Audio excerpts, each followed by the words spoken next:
Astronauts, this is Brandy and welcome back to Astro-Tarot Research. I have been appreciating all of your input from the polls and the readings that we should do and incorporate on this channel. It has been a collaborative effort and that is something I've always wanted for my channel, so I really appreciate that from you astronauts. But this week's reading is my personal pick, and that is what is coming for you this spring. We are going to do a deep dive on what's going to be unfolding over the next 3 months, and I'm very excited to get into that. But before we get started, I do want to remind you to like, to comment, and to subscribe. And don't forget to check out that community tab. For one, you can get your input or give me your input on the polls and what readings you want to see next.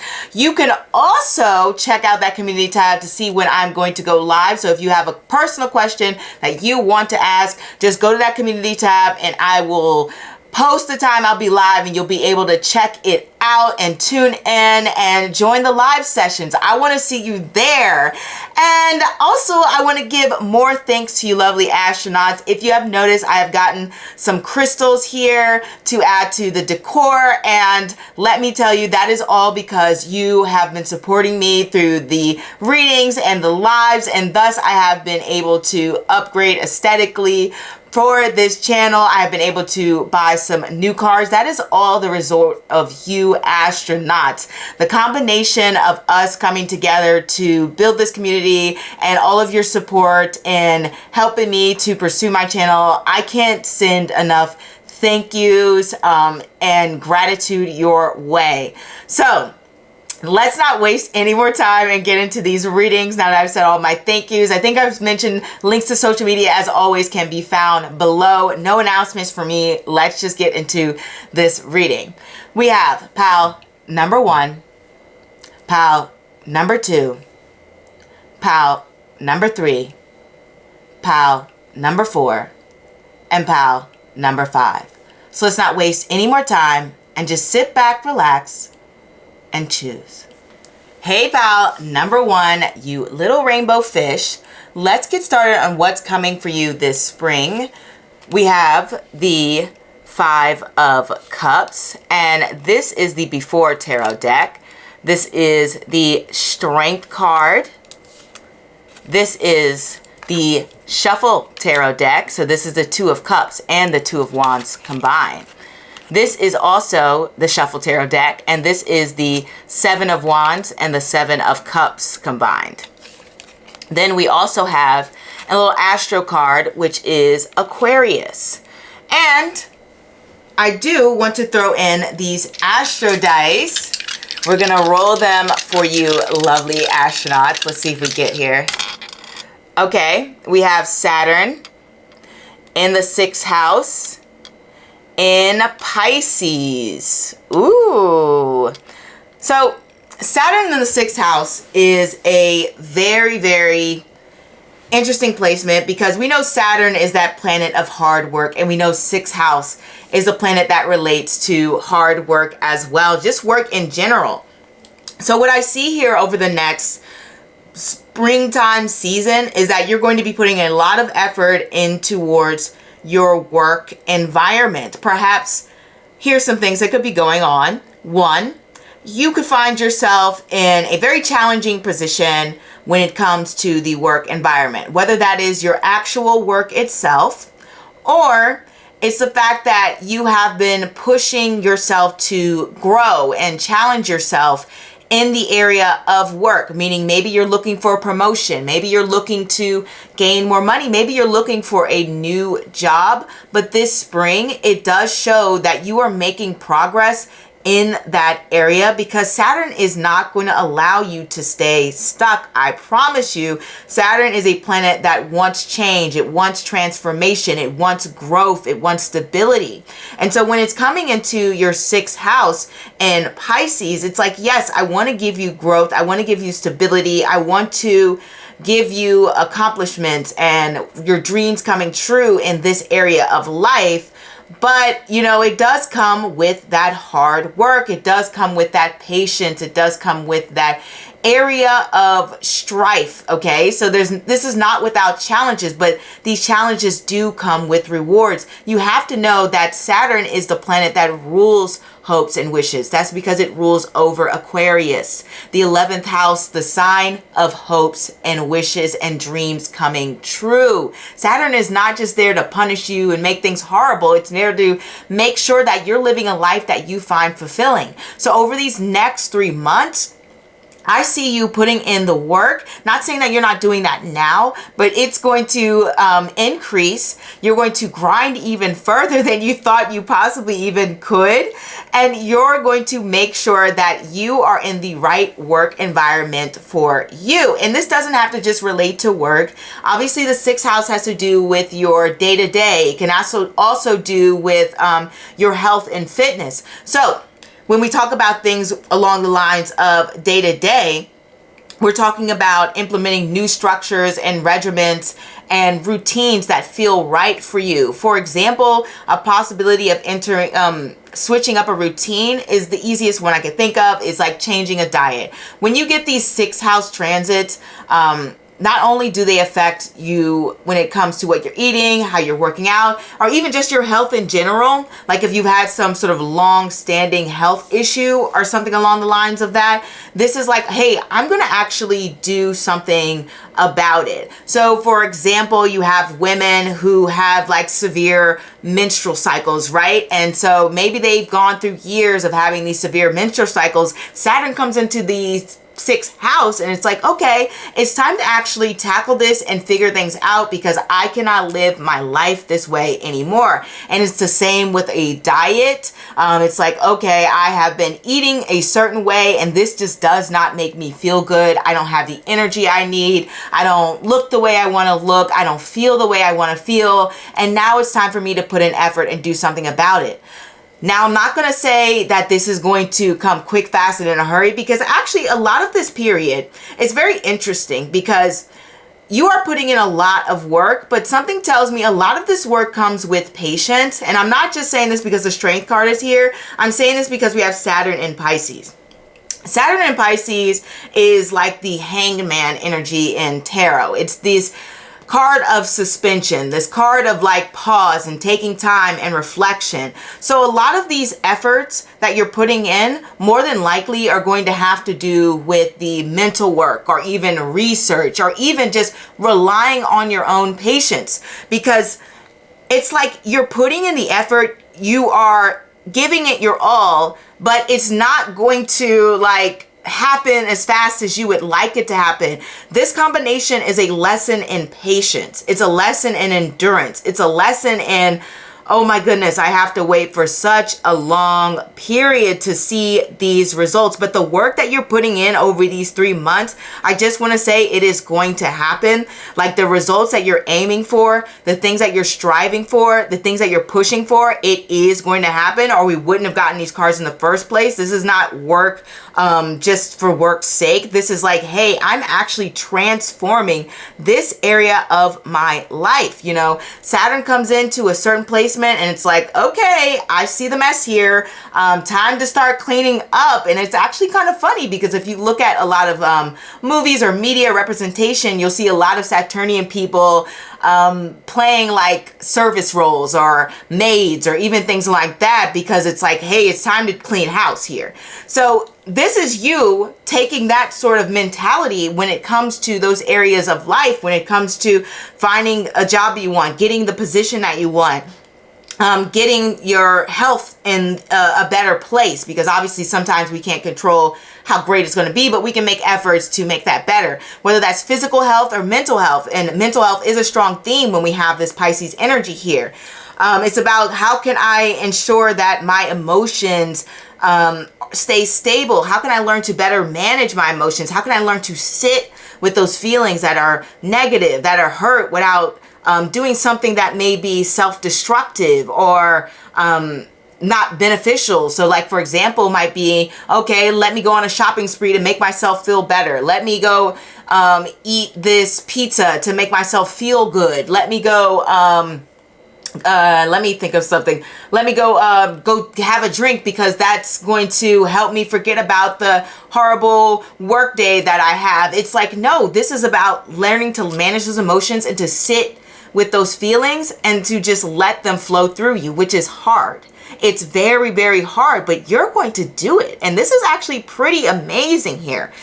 Not only that, but I'm talking about the hard work, but I need to mention that the success is on the horizon. Okay, when we have Saturn going through our sixth house, that represents that world card. That represents having triumph over your enemies. And when we think about enemies, sometimes you think about, you know, people being bitter and sour and things along the lines of that. But sometimes enemies just means competition. So if you're somebody who's like looking for a job, then this is like Saturn saying, I'm putting in the work, I'm putting the research to beat the competition. It's that world card coming through in your sixth house to say, I'm going to be successful and I'm going to rise above in this area of life. And you can even see it on the cards with this like the Seven of Cups, this Seven of Wands combination where this person is holding up this cup in a victorious type of way. So you already see that this is coming, that this victory is happening for you.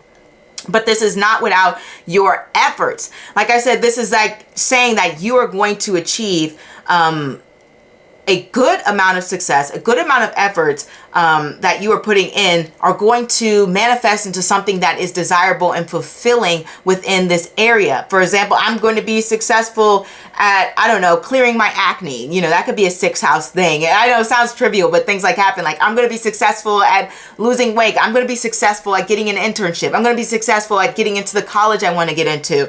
I'm going to be successful at getting the money that I want to, you know, because sixth house is a house of achieving material wealth in this world. And Saturn, like I said, it's that world card coming in and saying, I'm going to get this. I'm going to get what's mine, right? So it's like nothing's going to stop me. It's very much like I'm coming through. You cannot stop me from coming through.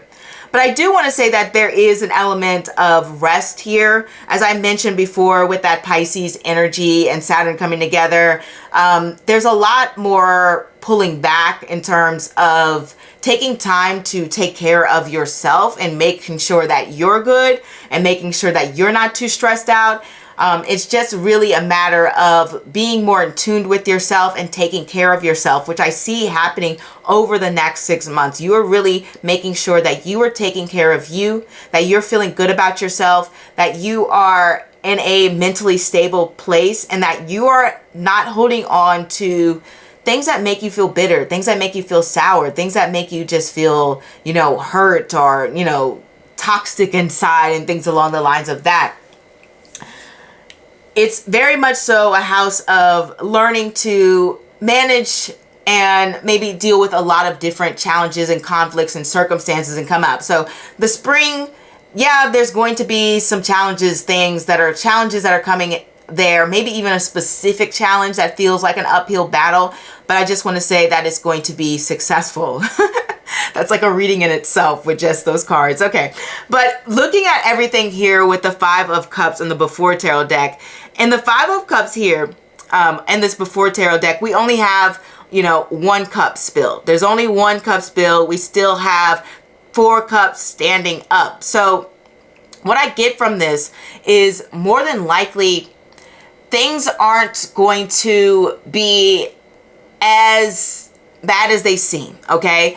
This 5 cups standing up is representing having a lot of opportunities there, or a lot of situations and things that are working for you. Yes, ideally you would like to have all your cups full and everything fantastic and going the way you want.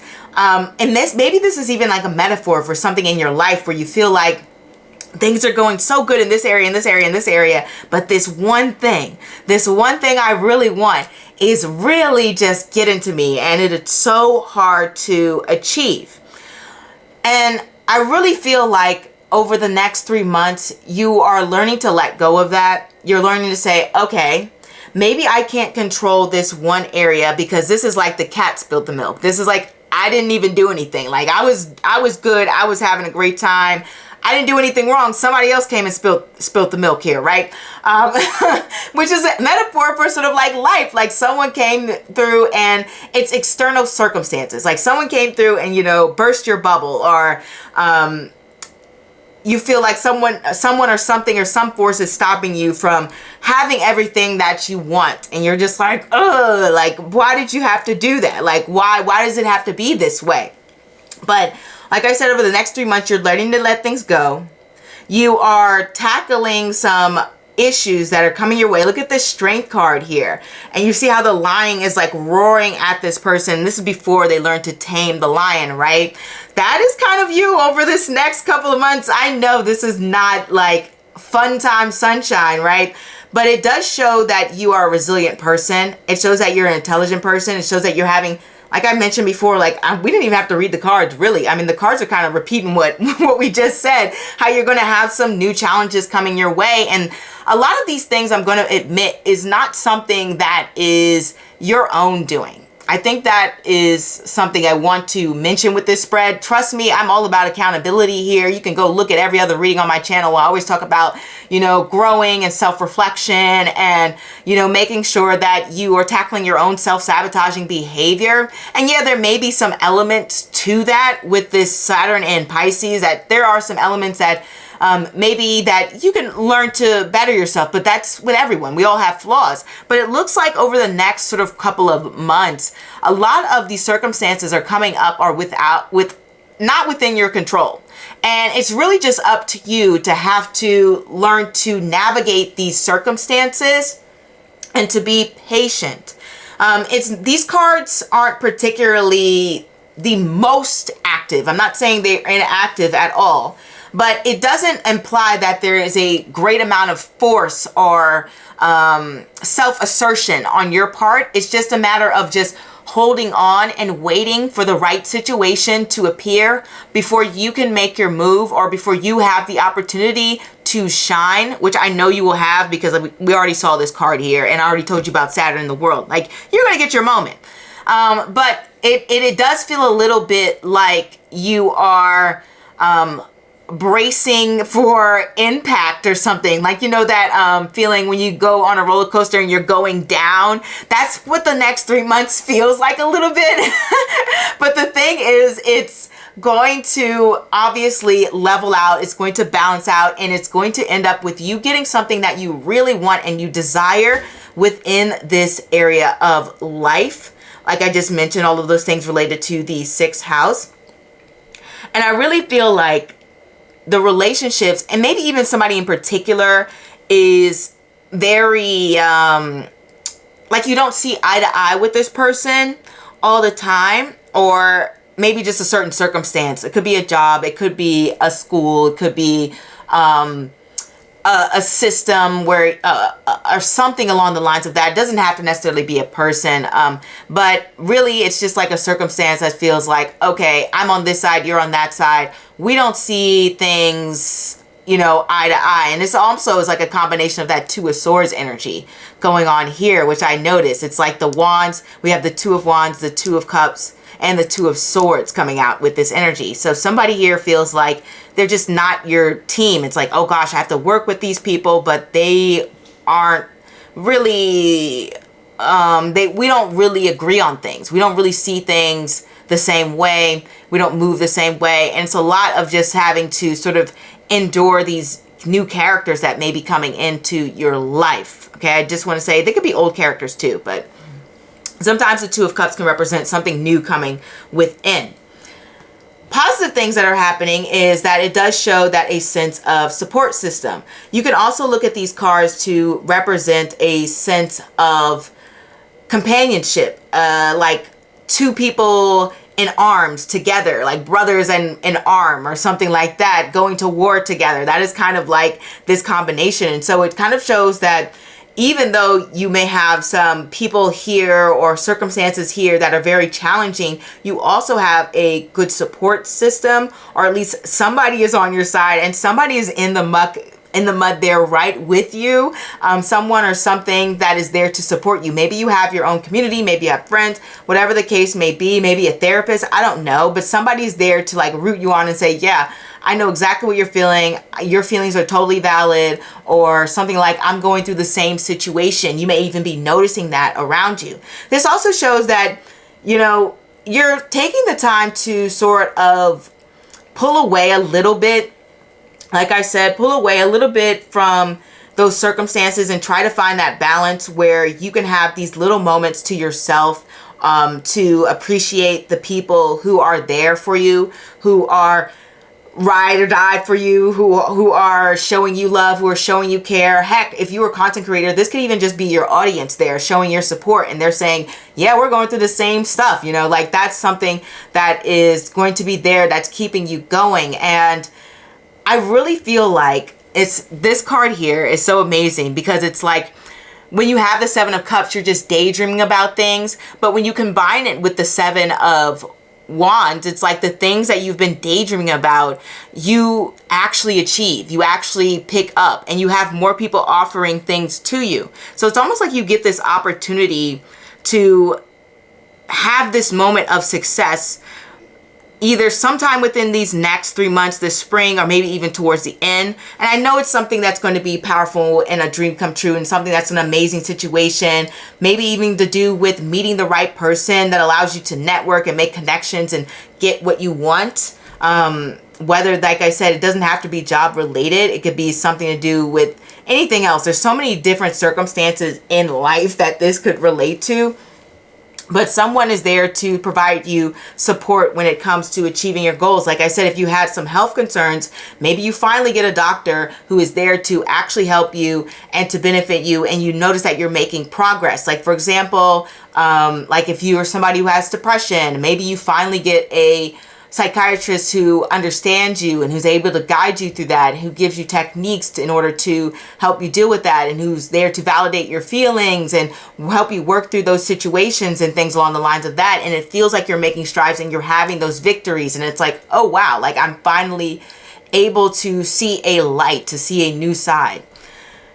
And one thing that I do see here is it's almost like soon as this opportunity comes in, soon as this circumstances, this realization, this promise that feels like you have had from the universe, because something about this, I don't know where the word promise came up, but it almost feels like something that you were promised, that you were owed, that's something that that should have happened, that didn't happen yet, is going to happen. I don't know if that makes sense, but something along the lines of that. When that happens, it's like you have this whole door opening, lots of doors opening up, lots of opportunities coming your way. And if this is about sort of like circumstances involving like a breakup, love, situation, things along the lines of that, this is like, okay, you know what, that situation didn't work out, but I have plenty of other people there to meet, and I can develop, that I can connect with on an emotional level with, that I can develop strong relationships to, and that I can live a peaceful life. When we have this Aquarius thing coming up here, this Aquarius vibe, Aquarius relates very strongly to sort of stardom and being in the spotlight and being like a leader and things along the lines of that, and having the attention of the people or having the support of the people. So for some of you, like I said, if you're a content creator, this can represent a lot of support in that area, which can be like going viral, getting lots of views, getting more subscribers, things along the lines of that. If not, this can be representing like a group that you're a part of, like, oh, I go to church and now I'm part of a group that supports me and we talk things through and things along the lines of that.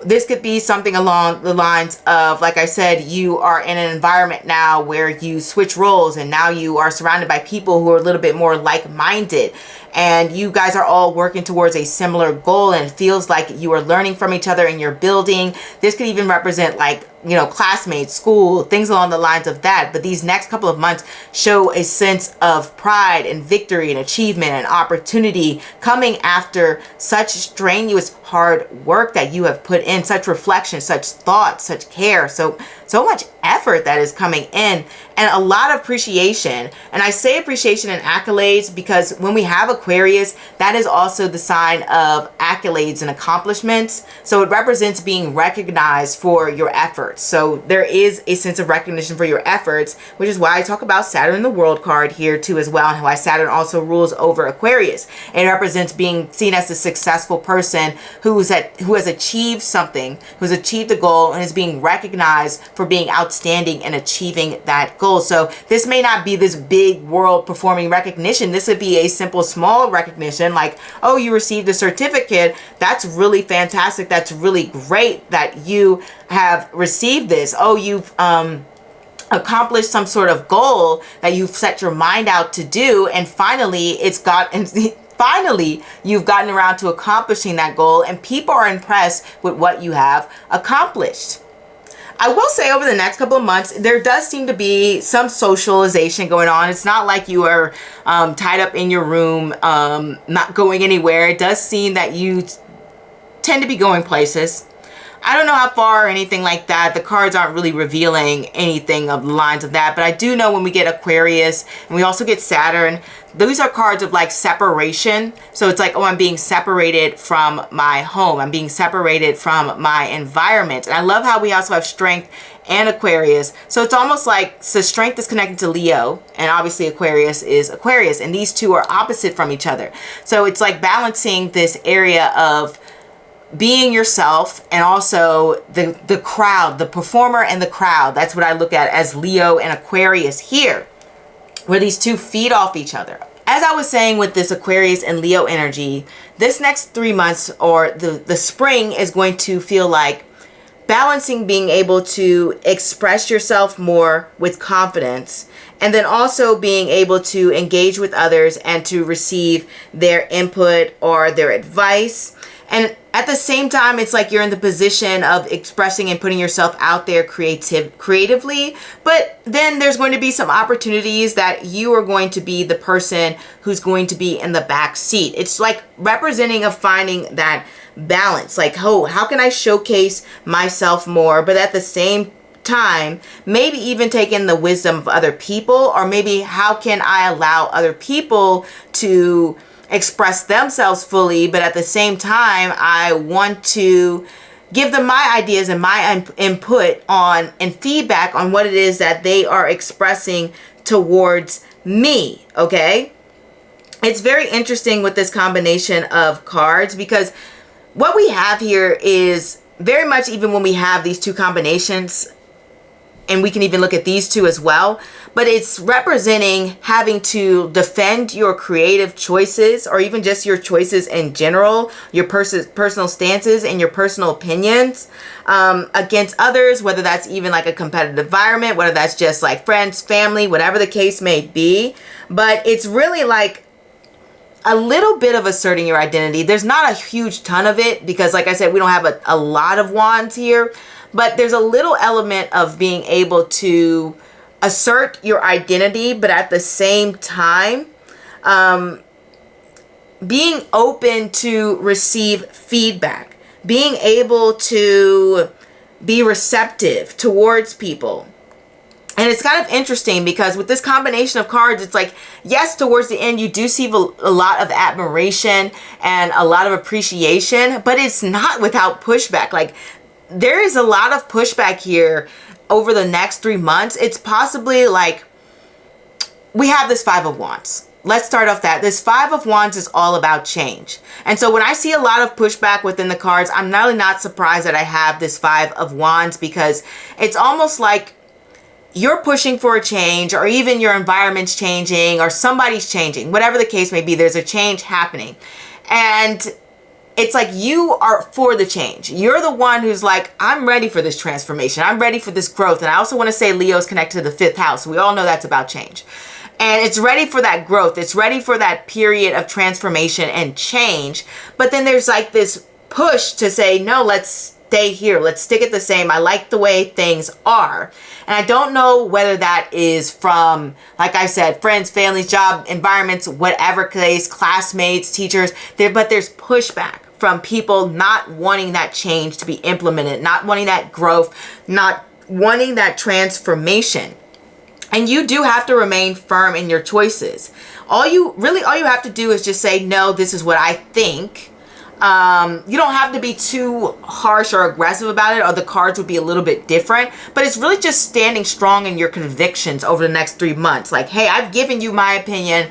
Whatever you want to do with it is what you want to do, but I'm standing strong, and I think this is the best way to do things period. Like that is what the cards are saying, how you will be acting or how things are going to be playing out the next 3 months. It's all about staying true to yourself.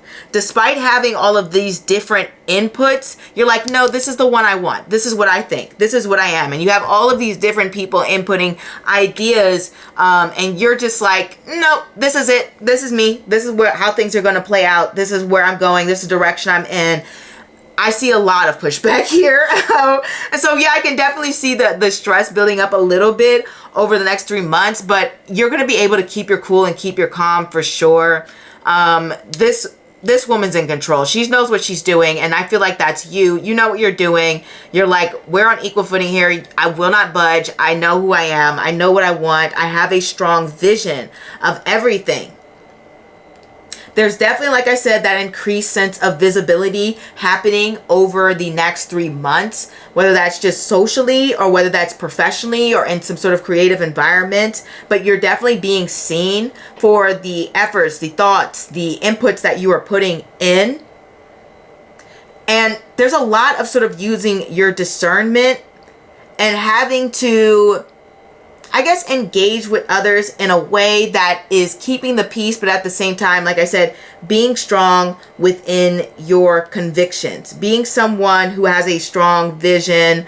And honestly, part of this makes me feel like, however you ever get into a job and you have certain people who they've been there so long and they don't want to change. They don't want to move. They like things the way they are, even if those things are inefficient, even if it doesn't really make sense to hold on to it anymore. And I feel like you are trying to, not necessarily this case scenario, but maybe that's the case. But I feel like you're the person who's pushing towards new ideas that make a little bit more sense, that provide more stability, that lead to more creativity, more innovation in whatever area this is. And these people, this group, this, situation, it's like they don't want to budge out of it. And honestly, I really do feel like you're going to be successful in achieving some sort of victory in this area. But like I said, it does come with that sense of pushback, okay? And then I really also feel like for certain scenarios, whether that's a relationship, whether that is a work environment, whether that is a goal of yours, you may even feel like, is this even worth the effort? Like over the next 3 months, you're going to feel like, I don't even know if this is something that I even want to deal with. Do I really want to have to keep pushing for this change or this transformation, or do I just want to pull away and just let somebody have their way, or let the universe play out however it wants to play out? Do I even want to keep fighting for this? Like it kind of reminds me, like if you're like on a weight loss journey and you hit a plateau or something like that, and it's like, do I even want to keep making all these changes to my diet and changing my routine and doing all of this, or do I just want to accept the plateau? Or maybe even not plateau, but or something along the lines of that. It doesn't have to be that, or like something like with a group or something. Maybe you really enjoyed a certain group, a book reading group, but then you guys always read the same books and you keep suggesting different books to read, and they're just like, no, we don't want to read that. And you're like, do I want to keep pushing for change, or do I just want to find a new book group community that reads the books that I like? So there's a lot of that sort of thinking over the next 3 months, this springtime, okay? It actually is going to be a lot of decision making on your part, okay? And you can apply that to a romantic connection as well, where you feel like, oh, I'm putting in so much work into this connection, but this person isn't really meeting my needs. Do I want to keep pushing with this person and asking them to grow and asking them to change? Or do I just want to explore different options? Do I just want to move out and find someone else and do that and go date and be with someone else? Like there's a lot of decision making going over here with this next 3 months, something along the lines of that. And I think that you're going to be good about choosing the decision that is best for you. And like I've mentioned a billion times, it's going to work out. It's going to play out in a way that's going to be satisfactory towards you. But like I said, it does not come without that, frustration and things along the lines of that. it's like over the next 3 months, it's a little bit like you're fighting to be heard. And I feel like the tactic you're going to take is to just let things play out and see, and let them see things from your perspective. Because I think when they see things from your perspective, they're going to realize how right you were. Especially with these 7 of Cups here, and they're all looking towards this individual. This is like you being right, and this is everyone like, oh wait, like, can you fix this problem? Can you fix this thing? Can you help me with this? Like, it's like you kind of have to let them fall on their own sword a little bit with this combination and this reading that I'm seeing here. But it definitely represents having a lot of choices that you have to make over these next couple of months. Making choices that align with yourself. Making choices that make sense for you. Making choices that feel balanced. That you feel like aligns with your true self. That feels connected to your soul. That feels connected to who you are and the goals that you want to accomplish. You're very goal-oriented over these next 3 months. You're making a lot of strides and transformations and changes. And things are really great. And what I love about this spread is that there aren't a lot of Pentacle cards. And when I don't see a lot of Pentacle cards. We do have like this 6th house Virgo energy with the material world.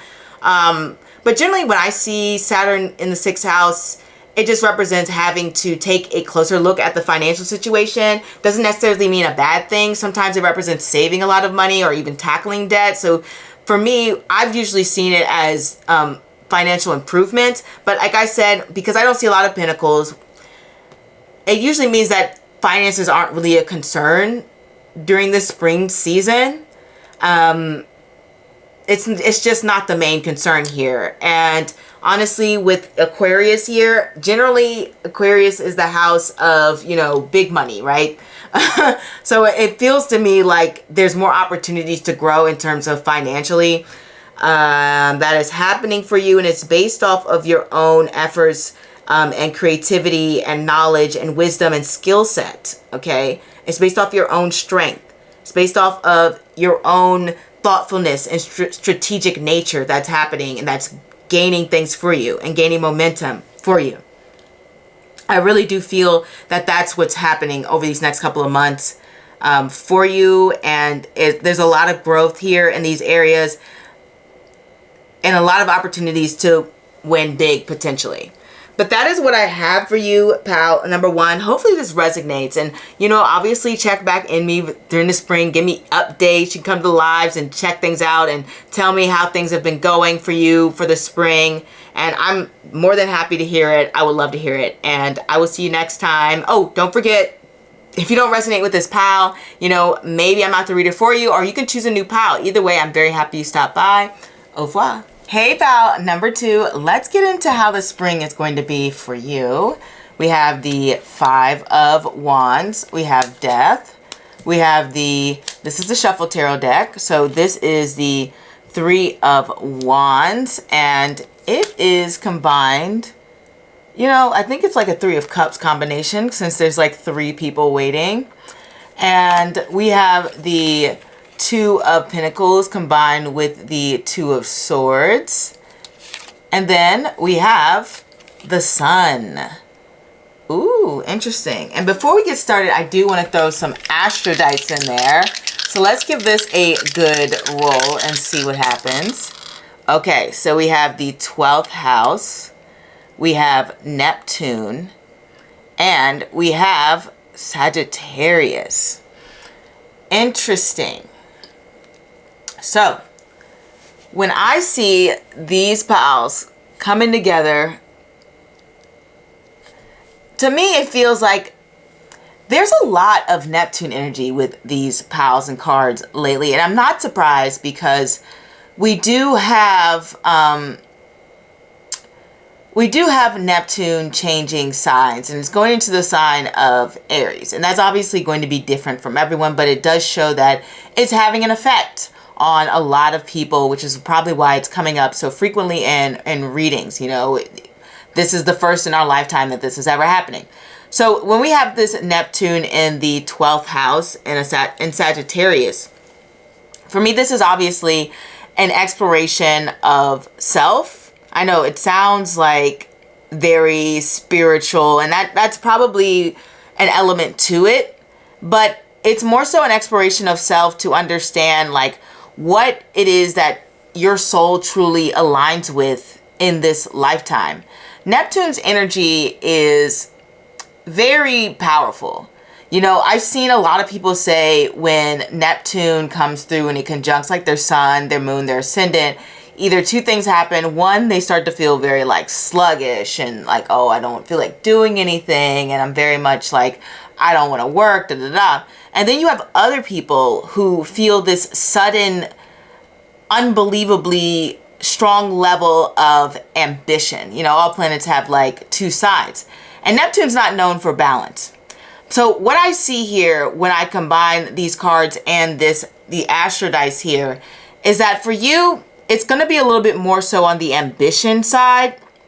So over the next 3 months, there's a lot of self-reflection, a lot of understanding how your purpose, what your purpose is on this planet, and trying to enact that purpose, trying to build it into reality. And not only that, but when we have this Sagittarius vibe, it's like you want to be able to live a life that aligns with your principles. And this can also represent wanting to go out and explore, wanting to go out and experience different environments, wanting to travel quite literally, or even just understand different people's perspectives, but more so trying to understand yourself more.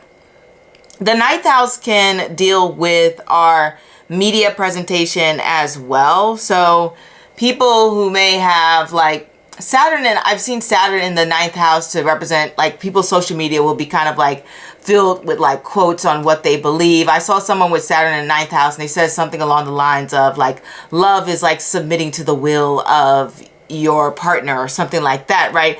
They have all these like quotes about like servitude and things along the lines of that in social media. I've seen people with Mars in the ninth house and their things are like, oh, I'm toxic, and you know, or like some kind of play or joke on being problematic, or like, oh, don't mess with me because you know you'll get, I don't know, I'm the wrong person to mess with. Like very like kind of like aggressive energy.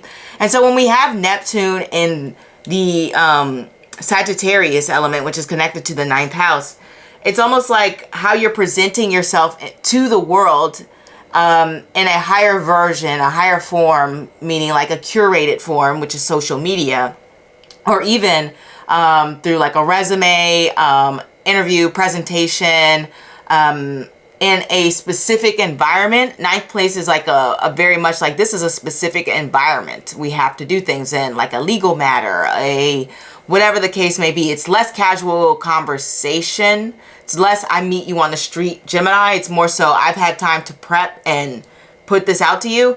So what people are getting from the interactions that you're having that are maybe a little bit more professional or curated is that you're coming across as somebody who is deeply ambitious, and someone who is highly spiritual, and someone who is hard to pin down, who is always on the go, who's always busy, who's always got something to do, because Neptune's energy doesn't sit still. I mean, it does, but it doesn't, right?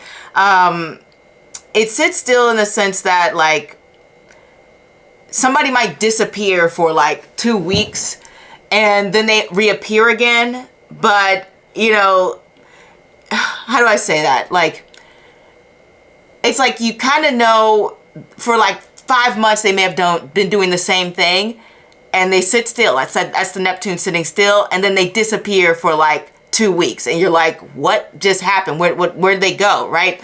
So it's almost like if you're posting on social media for the next 3 months, people are gonna feel like you're Houdini. You pulled like a vanishing act, right?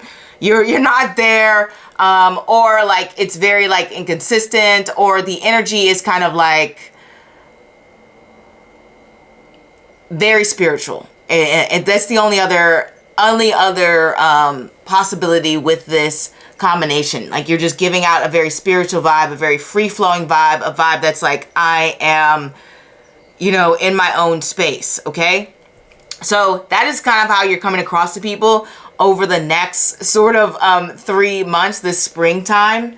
And people will feel like you're in this space where you're not really fully 100% engaged with all of the chaos going around you. Don't get me wrong, there is a lot of stuff that you're going to need to pay attention to because we have this Five of Wands here. But I feel like when we have this Death card and it's about transforming and changing, and this is the Before Tarot deck, by the way.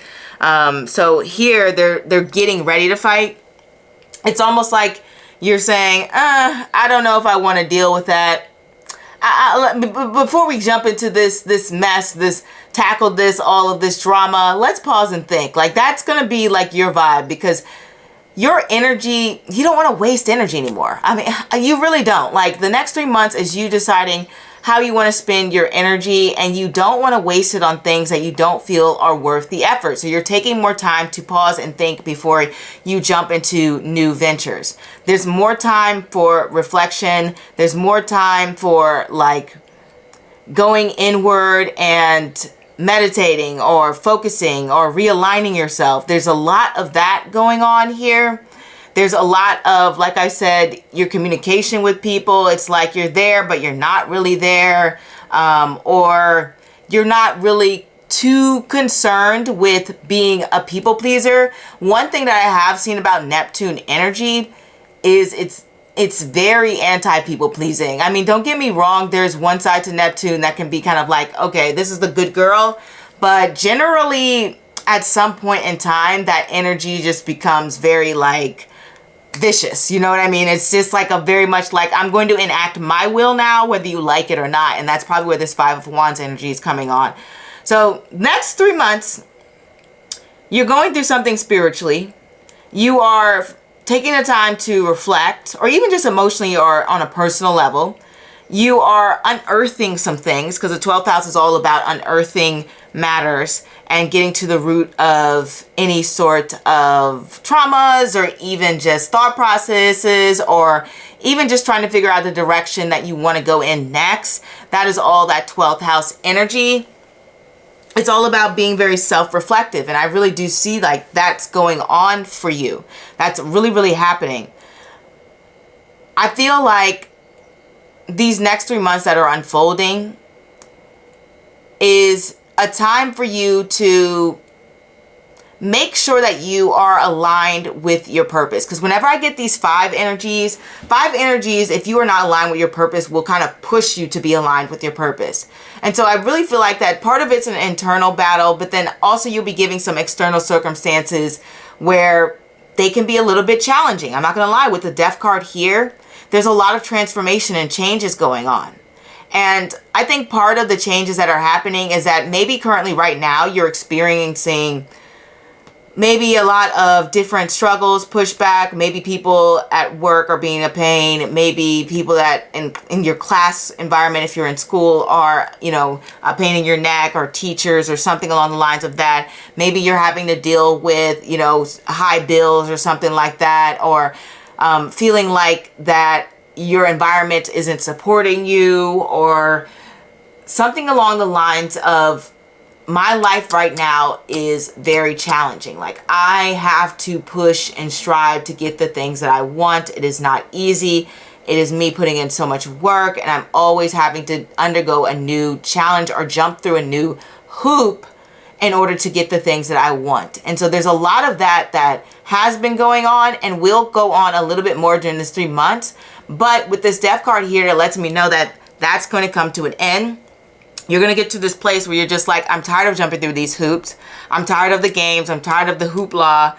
And I'm not going to engage with those who just want to, you know, fight and bicker, or I'm not going to push myself in a direction that feels impossible. Like, I'm getting challenge after challenge. I'm being dragged in this direction, dragged in that direction. It just feels like I'm being spread too thin, or I'm not going to engage in something that feels like I'm not making any progress forward. Like, for example, maybe you've been single for a long time, you've been putting yourself out there, but you notice that you're not getting the results you're not finding the love that you want. You're not finding the care that you want. And at this point in the 3 months period, you're just going to say, you know what, F it. I'm not going to deal with this. I need to work on nurturing my spirit. I need to work on nurturing my soul.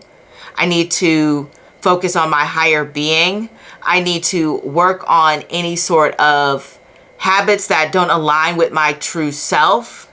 You know, anything that you are not fully and 100% comfortable with or accepting with of yourself, and you want to better that aspect of yourself. Okay?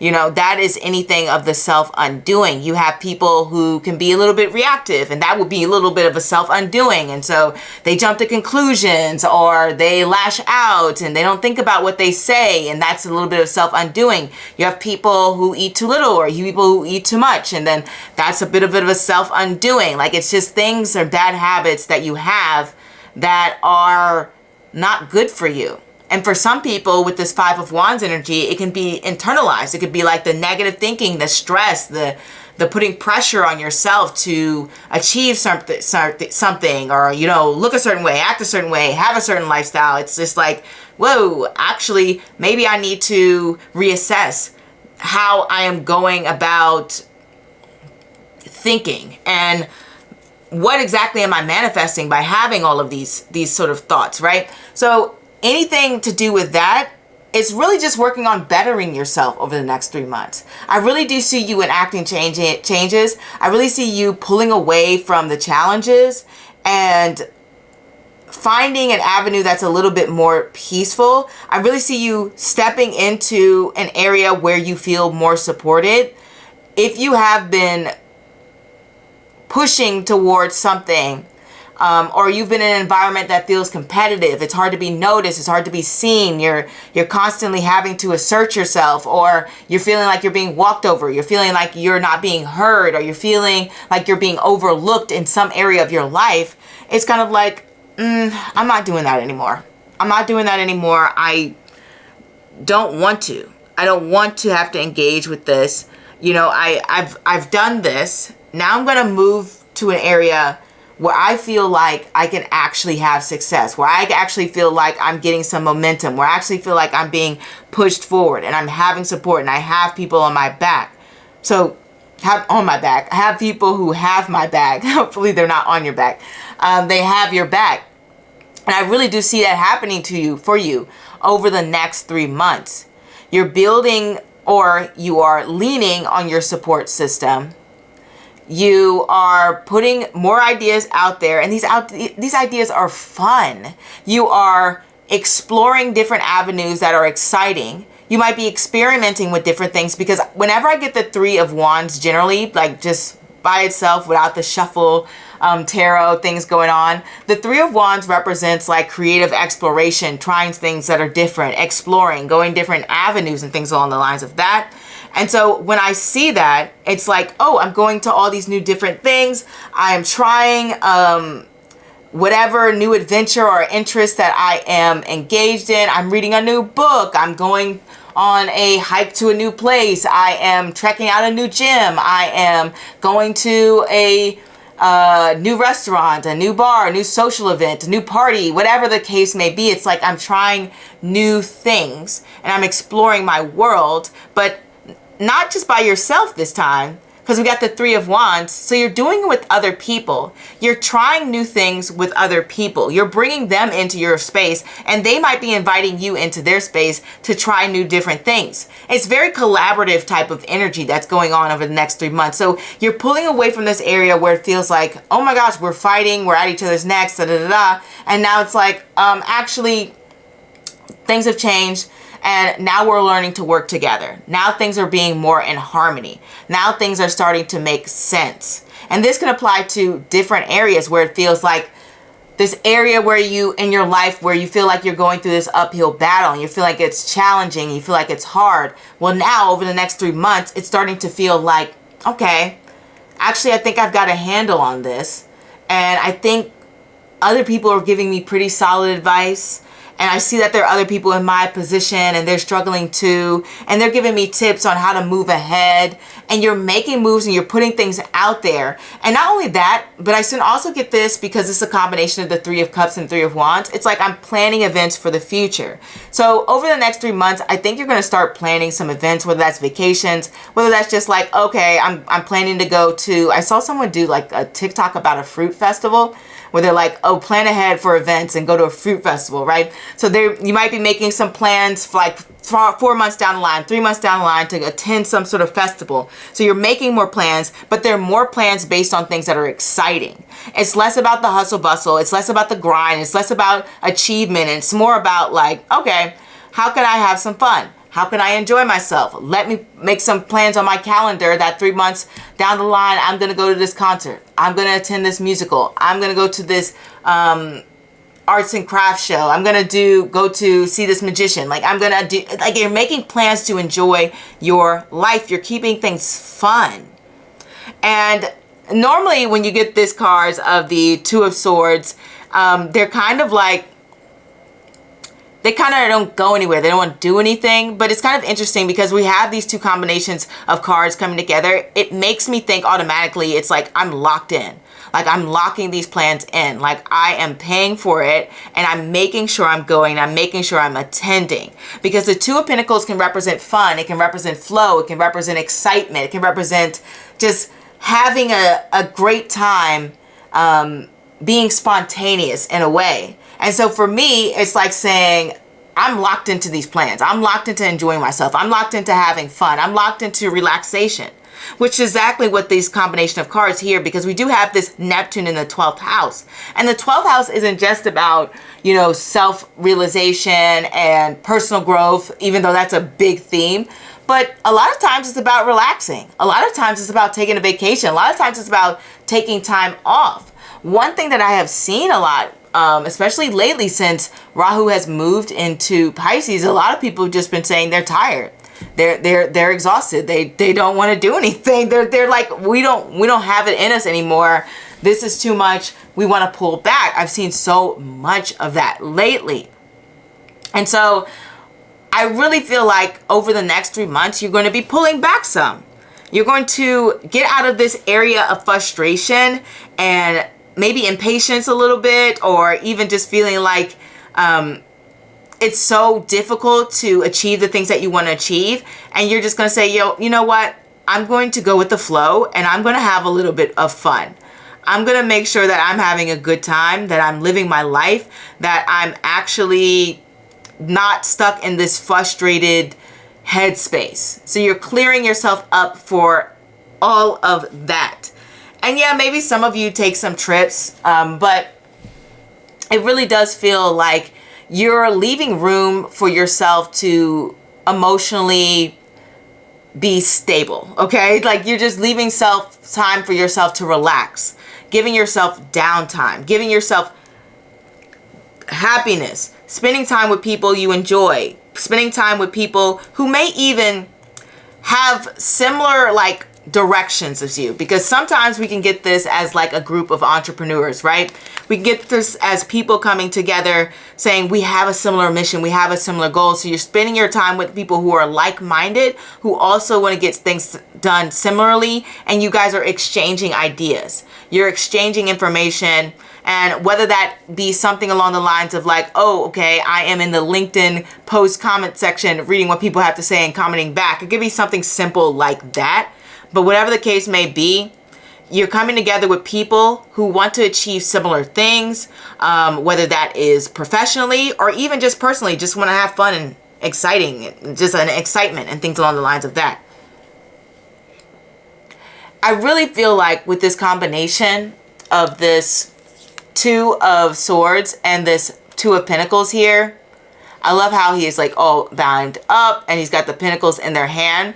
When it comes to maybe even opportunities, when it comes to like wealth and money and things along the lines of that, you might be very strict on your finances. And that may be just you saying, I'm going to stick to a budget, or I am going to maybe even try to make some edits to the budget or something like that, because the Two of Swords is in a place where they're deciding. They're still debating on what is right for them. They're in a place of stalemate. They're like, okay, I'm going to stick to this budget for now, but I don't know if this is the budget that I want to stick to in the long run, right? So you may be even in a bit of a testing period as well. I don't know if you decided your budget. I don't know if you have been through your finances, or if you're struggling with them, whatever the case may be, but you're going to find some sort of balance over the next 3 months for the spring, and you're going to see if that works for you. That's something that's important to know. In terms of opportunities coming in, Death card can represent sort of opportunities when it comes to money as well. But really, it's more like highlighting, if I look at this as like Sun in Scorpio, or Sun in the 8th house because it's connected to Scorpio, it's really more so like highlighting areas for potential growth or opportunities. Like if you have investments, I know most people only have a 401k, right? But you know, you might be even looking into different avenues. You know, you might say, okay, just research. It may not even just be like you're investing. You may just want to be curious about something and say, I don't know anything about private equity. What actually is private equity? And just doing that research and figuring out what that is. I don't know anything about CDs, which, you know, when you put your money in a bank for a certain amount of period, you put it in a CD for a certain amount of time, it has a higher interest rate than, you know, your normal bank account, but you can't touch the money for a certain amount of time, right? So you may just be doing research on different CDs and things along the lines of that. You may say, I don't know anything about individual stocks. I want to learn more about that. So it's really more so an informative sort of energy when it comes to investing in things along the lines of that. And if it's not particularly financial, I'm only talking about financials because it's important to life, right? We all have to survive. But if I'm talking about like financials, then this is more so like learning more in those areas, but you're not necessarily making any moves or making any changes in that realm of life. It looks to me like you probably have already enacted some changes or enacted some things or thought about things through, and you're just testing that out and see if it works, which is why things are like very stabilized over this next period. It obviously does represent having to juggle a lot of different ideas as well, wondering what is the best fit for you. And if you are someone who is thinking of switching careers, thinking of switching jobs, and I only mention that because we got this Two of Swords, Two of Pentacles type of combo here next to the Sun, which is about like our purpose and meaning and how we see life and things along the lines of that, then this period is going to help you narrow things down a little bit. You're going to have more time to self-reflect. I love how the energy of these cards are a lot of self-reflection. This is like double self-reflection here, along with the Neptune in the 12th house. And Sagittarius is obviously that philosopher card, so they do nothing but think. So a lot of thinking, a lot of going through the motions in terms of like the path that you want to lead on in your career or purpose. It doesn't have to necessarily be a career, but whatever your purpose is in this life, you're really thinking that through and deciding, is this actually the right fit for me? Is this actually the right direction that I want to go in? Do I want to pivot into another direction? Or maybe you're even just narrowing down your focus. Maybe you have a good idea of the work that you want to do, but you're wondering if you want to be more specialized in a certain area. It's kind of like, I'm an engineer, but what kind of engineer are you? You know, like there's so many different types of engineers where they can work with, you know, aerospace engineer. Then you have like, you know, more so like a technology, IT, whatever type of engineer and things along the lines of that, software development, whatever. There's all these types of different engineers, mechanical engineer. So it's like maybe you have the field, but you don't have the direction that you want to go in. And that's something when it comes to that. But if we're talking about sort of like love and romance, Neptune, 12th house, Sagittarius, very idealistic type of energy. And not only that, but I'm going to be honest with these cards here.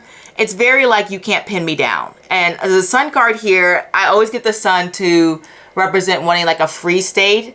Maybe if the Sun was with Saturn or Moon, that's when I've seen the Sun be a little bit more stable, a little bit more so like, I'm going to stick in place and sort of be in a relationship. But, or even Sun and Jupiter, I've seen that sometimes too. But it's like the sun's energy is very much, I'm spreading in different directions. I'm trying things out. Same with all of this 3 energy, 3 of Wands with the 3 of Cups, and you know, maybe even a little bit of 3 of Pentacles here, because it's kind of like we got 3 people. We're all trying to do something. We all have our own motives. We all have things that we're interested in. Like, we all have our different goals, and yeah, we're all sort of like dating, but are we the right fit for each other? Same with the 5 of Wands. I get the 5 of Wands to definitely represent people who are interested or vying for your attention in a way. 5 of Wands is definitely like the card of like, hey, I'm trying to get your attention. But it doesn't necessarily mean that that's going to happen, right? So if you're thinking about dating, or you're thinking about your love life and things along the lines of that, I have a message for a certain group of you. It looks like that you're not even really engaging fully in that area. I mean, I'm just going to be honest, like, it doesn't look like it. It doesn't look like it. It looks like you're more so thinking along the lines of, who can I manifest for the future, because the people around me aren't really doing it for me with these combination of cards. And for the other group of you, this is more so like, you know, maybe dipping your toes in the water and kind of like going out there on the battlefield of love. And I only say battlefield because we got that 5 of Wands and Death card here. And those cards are very intensive, and it's not like this is an easy time, especially if we even look at this as like Sun in the 8th house, which is just like, oh my gosh, people are revealing, you know, their traumas to me. And that's heavy, right? That's heavy that I'm having to undergo that, or to deal with that, or maybe deal's not the right word, but maybe experience that. You know, it's hard that I have to experience that, because it's like, well, how do you react when someone reveals something like that to you, right? And so that's going to be the second half of you. It's not going to be light dating. It's at all. It's going to be quite mystifying is the word that I want to use for that. And the last thing I want to say is there's also a lot of research and studying going on here. So I don't know if there's, you know, any studiousness to it or anything along the lines of that. And then also when I get the sun's very interesting, because like I said, the sun is always about like, what can I achieve? What can I get? Be motivated, like very much a go-getter type of energy, very much independent. I don't need anyone. I don't need your opinion. Like, I follow like a lot of sun-ruled women. They don't like to be tied down. They don't like to that commitment. They're like, oh, men are fun. They're not like in a rush to be married. I'm not saying that there aren't sun-ruled women who are like that, who are dying to have that connection and have that relationship, but at the same time, they always are focused on living their life to the fullest and enjoying the things that they are passionate about, and creating a beautiful life for themselves, and taking risks and taking chances, putting themselves out there. And I really do feel like that's going to be happening for you for the springtime. So I know I may have talked about, you know, maybe experiencing some struggles, but there's also a lot of beauty here when it comes to accomplishment, because the sun is all about accomplishing things. It's all about transforming your world and your environment. I know that's what you're going to do. And we know that Neptune rules things that are like big dreams, fantastical dreams, which I don't think I mentioned in my Neptune beauty study, but I might have mentioned it after the fact, where Neptune deals with areas that represent huge, unbelievable dreams and fantasies and things along the lines of that. And I really do feel like there's an element of you trying to either actualize that, or even maybe parts of that even coming true, or you're seeing like the light at the end of the tunnel is what this reading is sort of giving me for the next 3 months. You're like, oh, actually, this might be working. Like, this actually might be working, because when we look at this card right here, normally we have the 2 of Swords and he's blindfolded, but this is like, I can see exactly what's happening. I know what's happening around me. I know the direction I want to go in. I know how to unbind myself. I'm just sitting here like this because I want to. You know, I know everything. Like, I can see things clearly. And so there's a sense of foresight that is happening for you when you are experiencing what you're going to be experiencing over the next 3 months. This is also a rise possibly in intuition, because like I said, sun in the 8th house, or sun dealing with the Death card, is like, how can I look into the future? How can I see all the possibilities that are out there for me? How can I uncover the depths of my soul, other people's souls, and things along the lines of that? But 8th house really does deal a lot with finances, guys. So I just want to say that generally the sun is pretty good for that. It really just brings about like areas that you may need to make some tweaks in. I just want to mention that because it's not always the emotional part. Sometimes it's very practical with astrology. And I have to mention that because we have this 2 of Pentacles, 2 of Swords type of energy, which is like, oh, I'm making decisions and trying to understand if this is the right balance for me in that area of life, especially if it deals with anything regarding loans, investments, 401ks, other, it could be jobs too, but whatever the case may be, it really does deal with these areas of like finances and things along the lines of that. I've just noticed that when it comes to transits, I don't know if it was like Saturn transit, Angelina Jolie's 8th house, but it was a certain transit, but it made her like the highest paid actress in Hollywood or something like that. So 8th house really does deal with those matters of finances. So I really do see that you're paying a little bit more attention in that area. And yeah, it may be something to get used to. Like I said, maybe it's some changes you enacted or you're going to enact and you're like, okay, I just need to get used to it. And then, you know, for the next, maybe month 1 is like, oh, I made some changes, I'm trying to get used to it. And the next 2 months is like that stable type of energy of just like, okay, let's see how this plays out. So that's what I want to mention. And I think I have covered everything possibly that we can know. And also, you know, if you have any sort of suitors or anything along the lines of that, some of them will make themselves known. But I think, you know, when they start to see that you are maybe even pulling away a little bit, I think that they may also sort of like distance themselves. They're still interested, obviously, with this 3 of Wands, but they're sort of like looking from afar. Okay, I do want to say that. But it really does feel like this is a month of testing the things that you've already put in motion. I think I'm going to leave it with that. Reflection, testing, and pulling back on the struggle. You're like, I'm done with the struggle.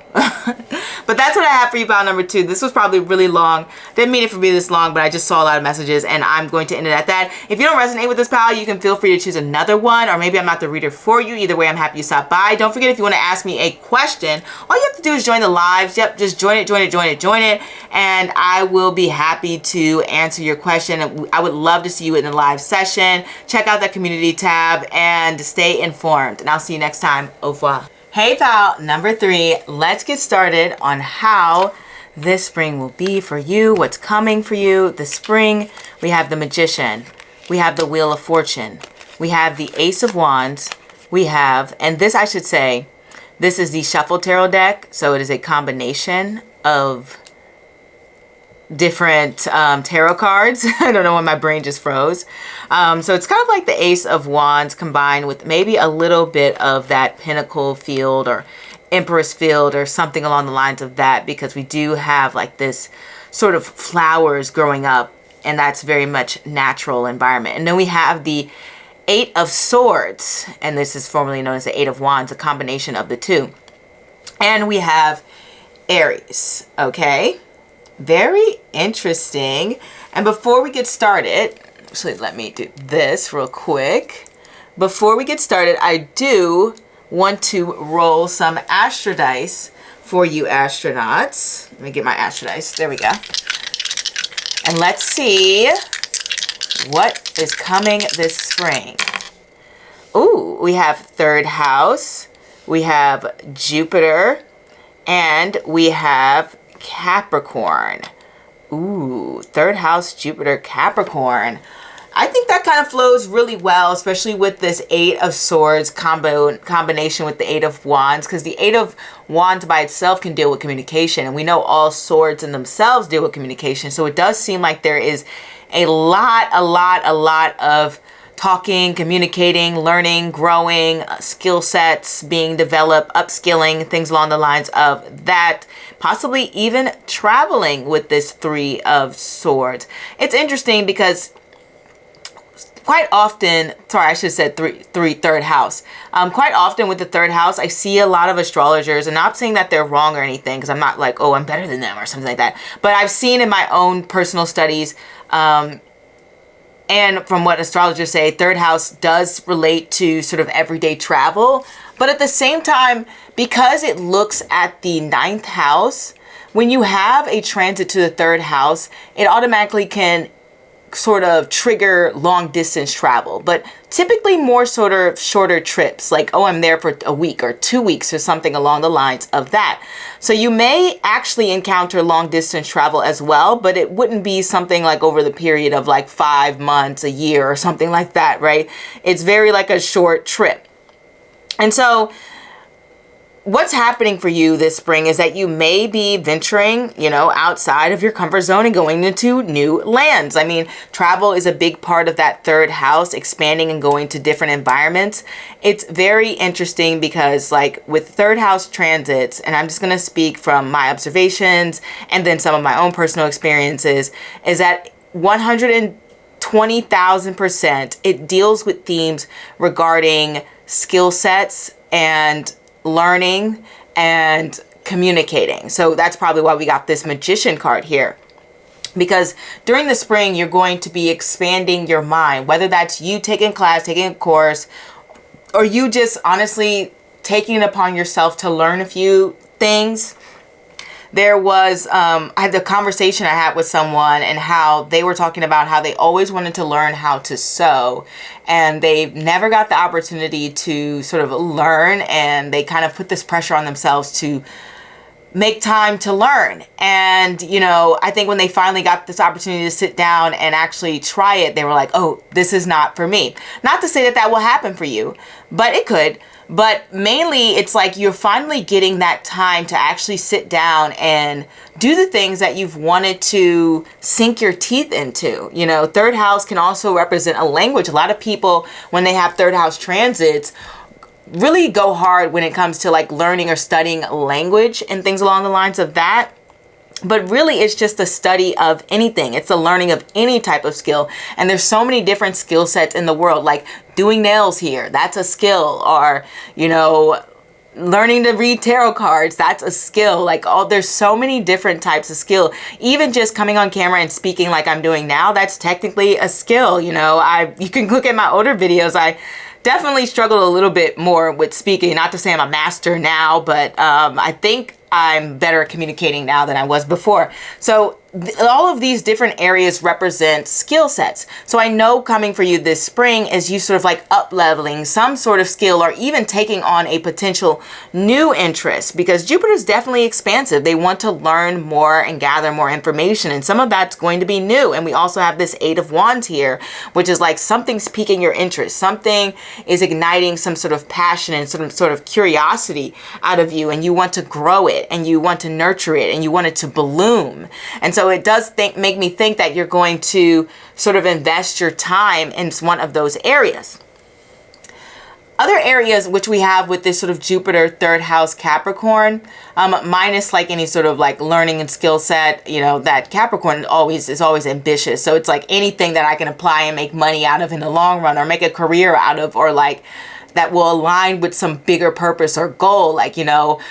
Like with the sewing, it's like maybe I want to learn how to sew so that I can make my own dresses, and so that I can no longer buy from fast fashion brands, and I can have my own closet just full of my own designs and things along the lines of that. Like that would be the bigger goal based upon that skill, right? So it's like aiming towards a bigger picture skill. But back to what I was going to say about what else the third house connects to, minus the travel, which we already mentioned, and the skill set. Third house can represent your mind and how you think. And so when Jupiter comes in, it wants to expand your mind. So it means it's expanding the world of possibilities for you. If you've had some sort of limiting thoughts, if you've had some sort of like creepings of doubts, and can I do this? I'm not really sure. I can't do this. I can do this or not. Well, Jupiter comes into your third house and it gives you a boost of confidence. And I say this also because the third house is the house of courage. So it is the house that is going to make you do things that you don't necessarily want to do. I know third house is always like, we're talking, we're communicating, da da da, but third house also has to do with putting yourself in situations that feel scary, that feel uncomfortable, that feel new. You have to think about Gemini sort of being like, Gemini on the original tarot cards is kind of pictured as like the two lovers in the Garden of Eden, right? And when you think about the story of Eden, Adam and Eve kind of like get cast out into the garden, into a new world that they've never experienced before. Similarly to the third house, you're going to sort of be cast out into different experiences and situations you have not experienced before. And thus, you're going to have to bring about a new sense of courage that ignites within you, and you're going to have to be brave, which is great that you got Aries, because it's kind of like this little warrior mindset, and we've got this fire here, so you're ready to tackle things on. It's almost like you're being rejuvenized, and you're feeling like you're ready to take on the world, that you feel like, I am the master of my universe. And I'm not even getting that from the Magician. Like, even if the Magician wasn't here, I could just look at Aries and the Jupiter in the third house, and it's like, I'm bringing about change. I'm bringing about transformation. I'm putting myself out there more, which I really do feel like is a thing for you. When you have this Jupiter in the third house, there's a lot more situations, social situations, when it comes to public speaking, when it comes to having to interact with people. Maybe more people DM you. Like, I've had Jupiter in my third house, or either other planets go through my third house. Doesn't really matter. They all bring about different vibes, but what they all do is bring about more communication. Even planets like Saturn, which is more restrictive, will still bring about more communication, you know? It depends on the lesson Saturn wants to teach you. But it's like, maybe you have more people in your DMs. Maybe you have more people who are reaching out to you on like a job board or something. Maybe you have more group projects, or maybe you have more communications regarding like interviews. Maybe you have more customers for your business. Maybe you have more viewers. Maybe you have more people, you know, commenting on your posts, liking your posts, whatever the case may be. More friends inviting you out, more weddings to attend, more whatever, bridal showers, baby showers. It's just like having to be in more social situations. And if you're someone who has even just a little bit of level of social anxiety, then you're going to be tackling those fears. There's no avoiding it this spring. This spring is very much like social time. Very much, let's talk to people, let's communicate. People are going to be reaching out to you, and you're going to be called to reach out to other people. There is a lot of trying to bring about more positive thoughts, manifesting a more positive reality. Like I said, that Jupiter in the third house rules your way of thinking. Jupiter is a planet of expansion, so you're thinking about more things. But also Jupiter wants to bring positivity for the most part. And in Capricorn is bringing a sense of practicality. And if we look at Jupiter in the sign of Capricorn, we can kind of just say that connects to the 10th house. We know it connects to the 10th house, but like, you know, I'm just going to say, like, read it as if this were like the 10th house, which is pretty much the same as being in Capricorn. When Jupiter is in Capricorn, it wants to bring about more recognition and appreciation for what you do and who you are in the world.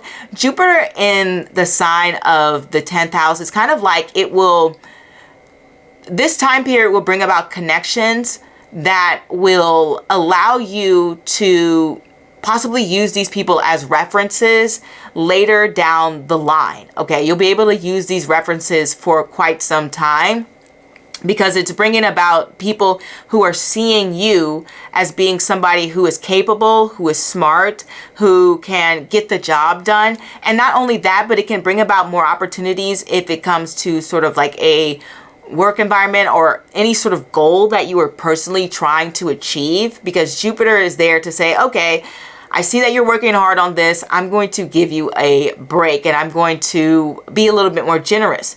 Don't get me wrong, Jupiter has an element of strictness to it, but for the most part, Jupiter is known as that great benefic, that very generous planet. It's actually very interesting. Jupiter is probably one of the most generous planets, and that's not just from me reading some book. That's me from looking at Jupiterian people, like how they just want to give. I actually remember one time I met a woman who was almost like the head of this organization. She was like the director of this organization that would help give things to people, and her job and her role was to basically manage the funds that kind of like gave gifts to people. And it's actually funny, if you look at TV shows and movies, you'll see a lot of Jupiterian people play like Santa Claus. So in a way, it feels like there's this Santa Claus moment for your career where you're getting something that you have been desiring. And I think this is obviously your own skill set, your own manifestation, because we have the Magician here. And also the third house is one of those houses that represents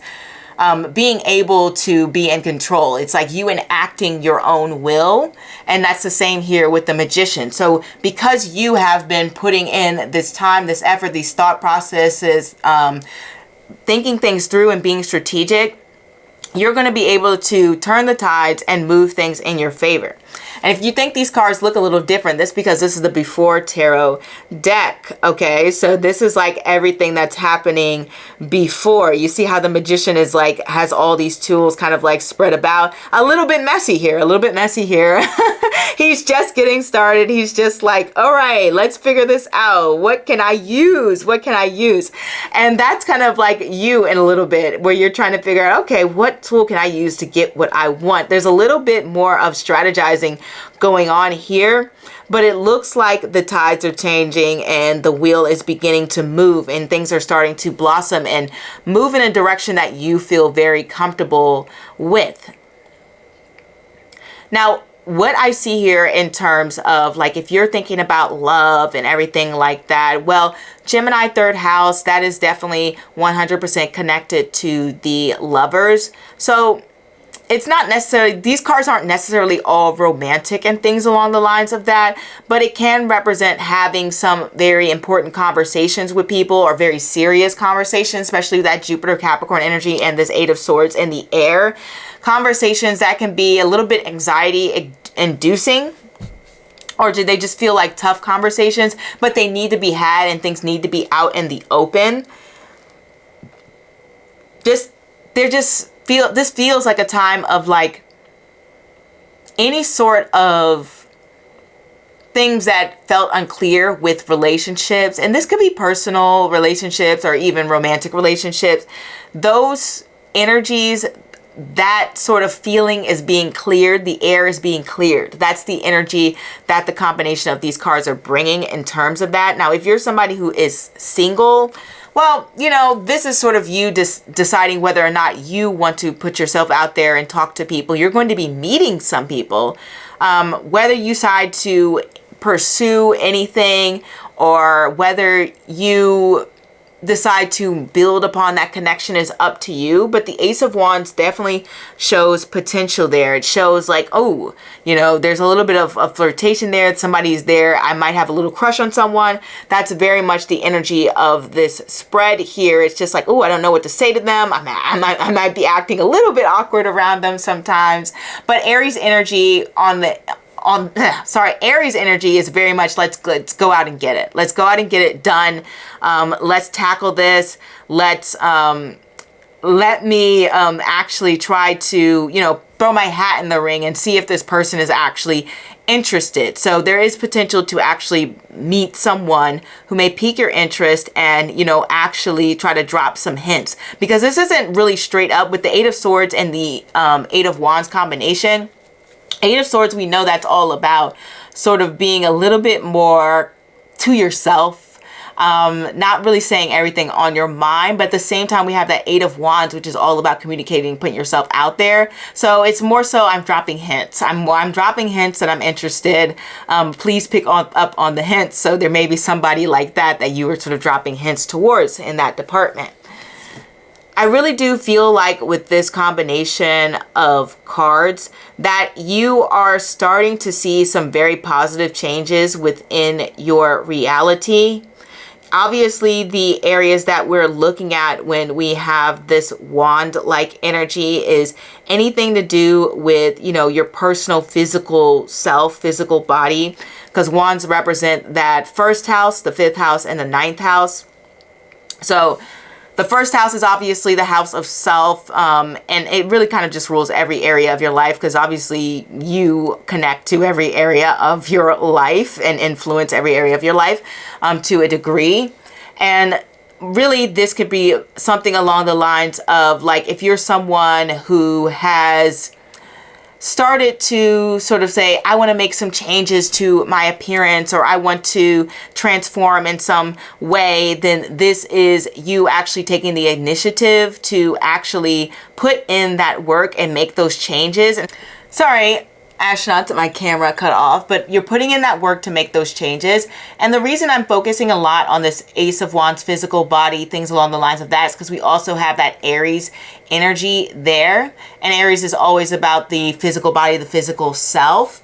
And it becomes about wanting to take care and uplift and make changes within your personal appearance, or even just something like how you present yourself to the world, because we do have that Jupiter and Capricorn energy. I remember last time I had a Jupiter transit tour in my 10th house, which is very similar to Jupiter Capricorn energy, is I was going through a sort of like weight loss journey. Now, I wasn't super far along. Like when the transit was over, I was still on the journey, but people started to notice those changes when Jupiter was in my 10th house. Okay, so it was like the changes to the physical self became very public, and that could be something that's going on with you, where people are starting to notice these physical changes within yourself, or even just how you're acting and how you're presenting yourself and how you are coming across. Possibly you come across as more confident. One thing that we see here is there may be even some element of self-doubt, which I hope you don't feel any sort of imposter syndrome, because even though I see the confidence there, I really do see it.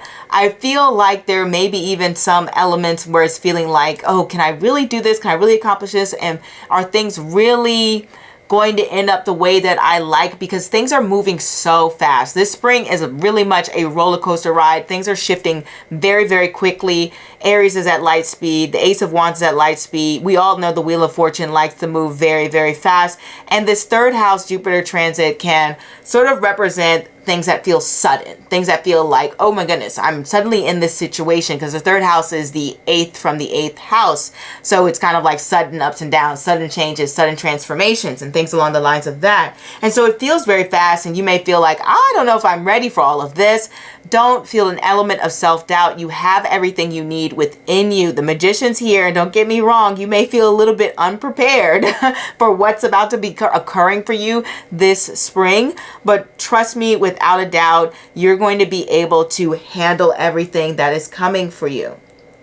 One thing that I can see is maybe it's possible that you are being invited into a role that you have always sort of like dreamed of, or that you have wanted for quite some period, just with that Jupiter third house Capricorn energy going on here and the Magician.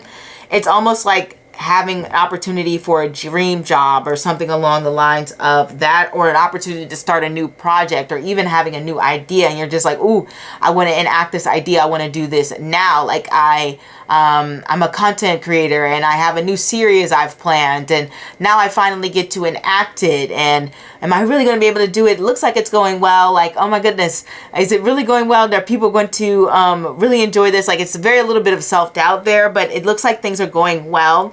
And you're able to enact your vision, and you're able to put yourself out there. Okay. This can also represent having sort of like maybe even unexpected travels. Like I already mentioned travels, but there is an element of surprise to it. I just want to say that. So maybe you unexpectedly have to take a little bit of a longer trip than usual. That can happen with this combination. And sometimes with this, because Jupiter is expansive and it's in Capricorn, it's in the third house, this can represent having a longer commute, like having things take longer. So maybe even sitting in traffic, or maybe you get this new job, but it's a little bit further away, or maybe even possibly moving for some people. Granted, these cards aren't predominantly like, let's move. It's more so like, okay, traveling is going to take a long time to get to this place, or maybe you're going new places and these places are a little bit further away. I know for some people, they're just like, oh my gosh, a 30-minute drive, that's so long. A 40-minute drive, that's so long. Me personally, I live in the DMV, so if it's 2 hours away, I'm like, you know what, whatever, it doesn't matter. 2 hours is normal. So I'm like, that's the norm here. It doesn't really even matter. I wouldn't even blink at that. So going different places can take longer. It's like you may be more interested in saying, oh my God, I saw this really amazing like conservatory that I want to go to, but it's an hour and a half away, and so you end up having to take a longer commute than you normally would to enjoy yourself and to have some fun. Really, I do see a lot of the overcoming of the fear, as I mentioned before, the possibly overcoming some sort of social anxieties, overcoming like any sort of, like some people are really like, some people are scared to put their content out there. If you're one of those people, this is a time period where you're no longer scared and you're actually enacting your vision and putting it out there and being brave.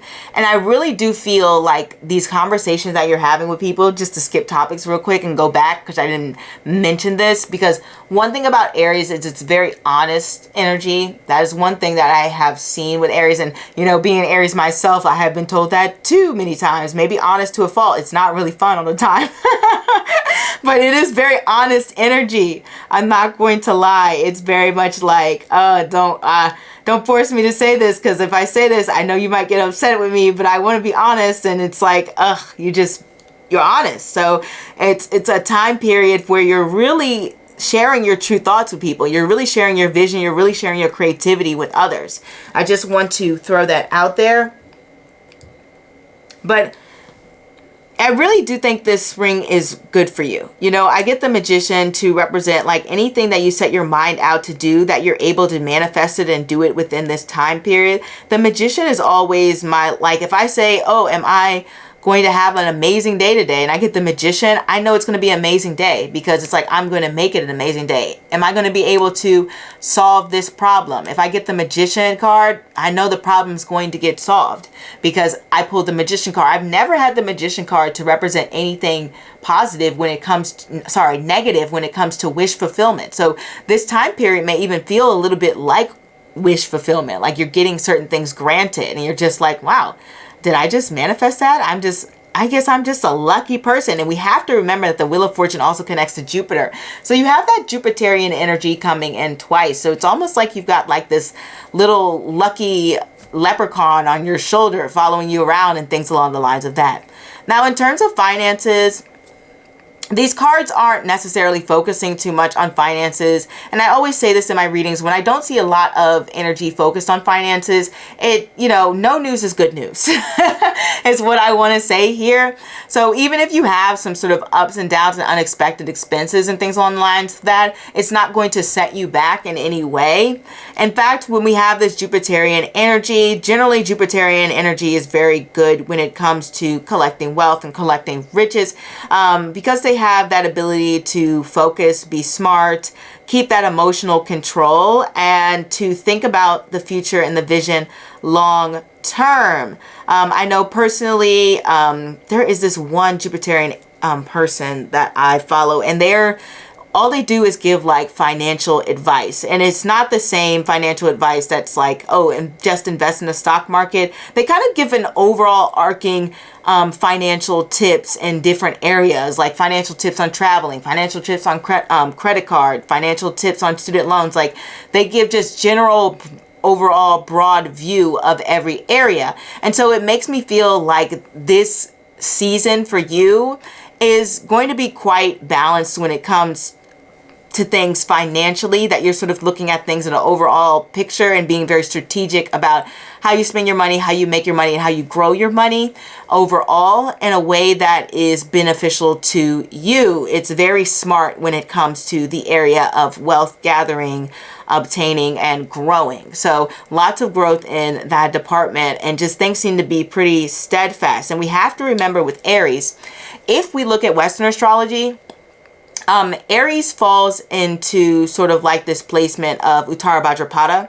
So, that's more so early Aries. I want to be clear with that. So early Aries falls into this placement of Uttara Bhadrapada, and later Aries falls into the nakshatra of Revati. Okay, and this is for Western astrology, and in Vedic this would be in Pisces. But I'm going to read it this way because this is just how I read cards. So placements in Aries actually quite do pretty well financially. If you want me to be honest, there are known for having a good amount of luck when it comes to wealth, especially Revati, which you can see them a lot for being like having like this ease and obtaining wealth. And I think it is known as the wealth nakshatra. And you'll see a lot of them be Nepo babies. And when Uttar Bhadrapada, a lot of them end up marrying rich.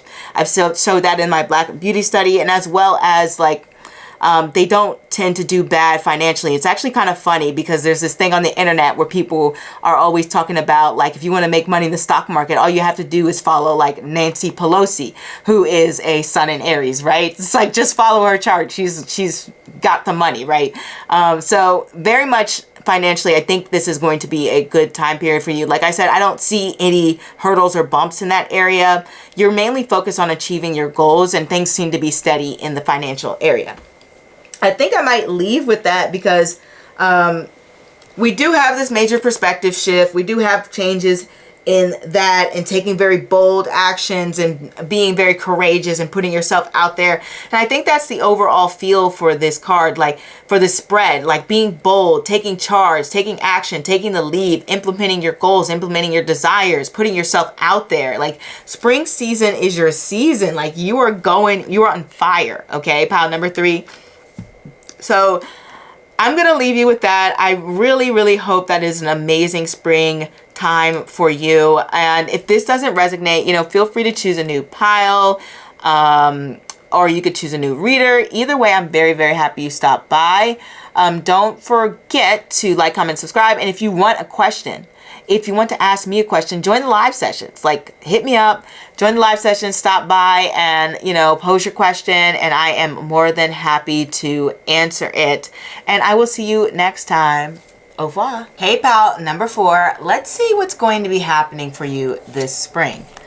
We have the Nine of Pentacles, and this is the Before Tarot deck. The Chariot.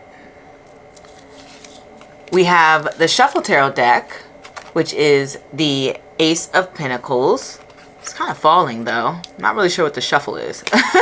We have the Nine of Wands combined with the Nine of Swords. Now, very interesting, right? And we have the Moon. And make sure that that is looking good for you guys. All right. And before we get started, I do want to roll these Astro dice, okay? So let's get into that and see what we get here. Gotta give it a good roll. I know these dice can get a little tricky. All right, didn't fall. Woo! We got Saturn and Aquarius in the 4th house.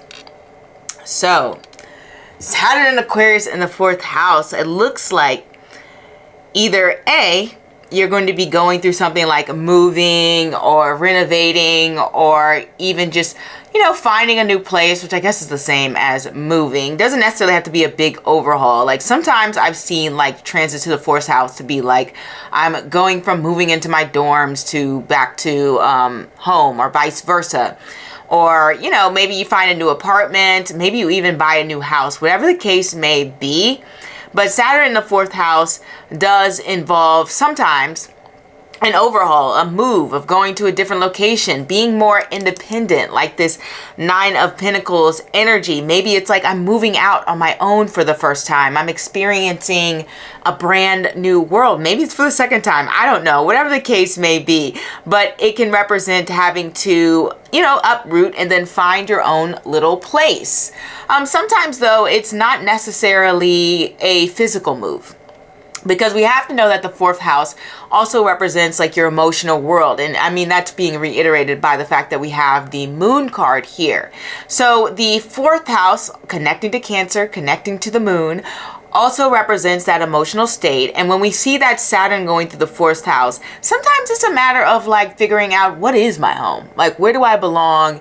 Where do I want to go? What feels right for me? And then we also have things along the lines of knowing your history and taking those like 23andMe DNA tests or Ancestry.com DNA tests, and figuring out more about your past, connecting with other relatives, connecting with relatives that you may have not called in a while or had conversations with, and, you know, calling up your cousin, your grandma, your grandfather, you know, your aunts, your uncles, etc., and seeing what things are like for them, seeing how they're doing, things along the lines of that. And then sometimes it kind of represents trying to stabilize your emotions. Like if you're a person who maybe you struggle with maybe anxiety, depression, a bunch of other negative emotions, or even something along the lines of, I guess I was going to say social anxiety, but that falls under anxiety,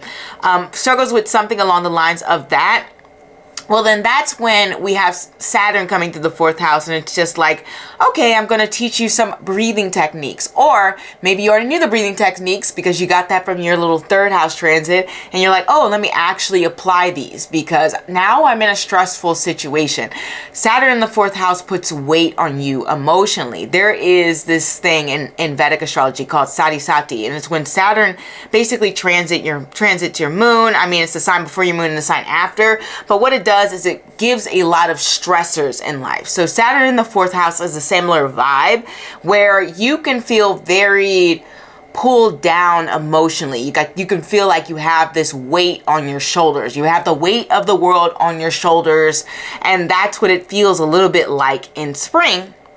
Not necessarily bad though, because these cards are kind of showing me that you're able to navigate things, but it can feel like that for a little bit because it brings about more responsibilities to you. It's bringing about more challenges and more things that you need to accomplish. And I know it brings about more challenges because we have this Nine of Swords and this Nine of Wands energy combined, you know, instead of sort of like maybe battling some outside forces and exerting energies, this can be about, you know, battling your own thoughts and things along the lines of that, or having to, like I just said, manage those emotions, those negative emotions that can sometimes cause us to be a little self-sabotaging or to act out in ways we just don't feel right with. Maybe we say some harsh things because the Nine of Swords is like, oh, I'm thinking all these harsh things, da, da, da, da. But if we get this Nine of Wands, Nine of Swords combination here, like on the Shuffle Tarot deck, that can represent, oh my gosh, sometimes I'm lashing out at others because I'm so stressed out.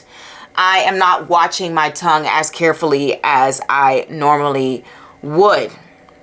So that's something to sort of like think about when we have this combination of cards. So we know that the spring is bringing about this time period where it may be testing, you know, your discipline, your ability to stay focused, your ability to stay on track. And it's also interesting because the Chariot also connects to Cancer. So there's a lot of fourth house moon, Cancer, emotional vibes going on for the spring. And, I just realized the Chariot also connects to discipline and focus, right? I was just thinking about this fourth house here. I love when the planets kind of like give me the same messages again to say, yeah, we're really dealing with being emotionally disciplined, building up emotional resilience and strength along the lines of that.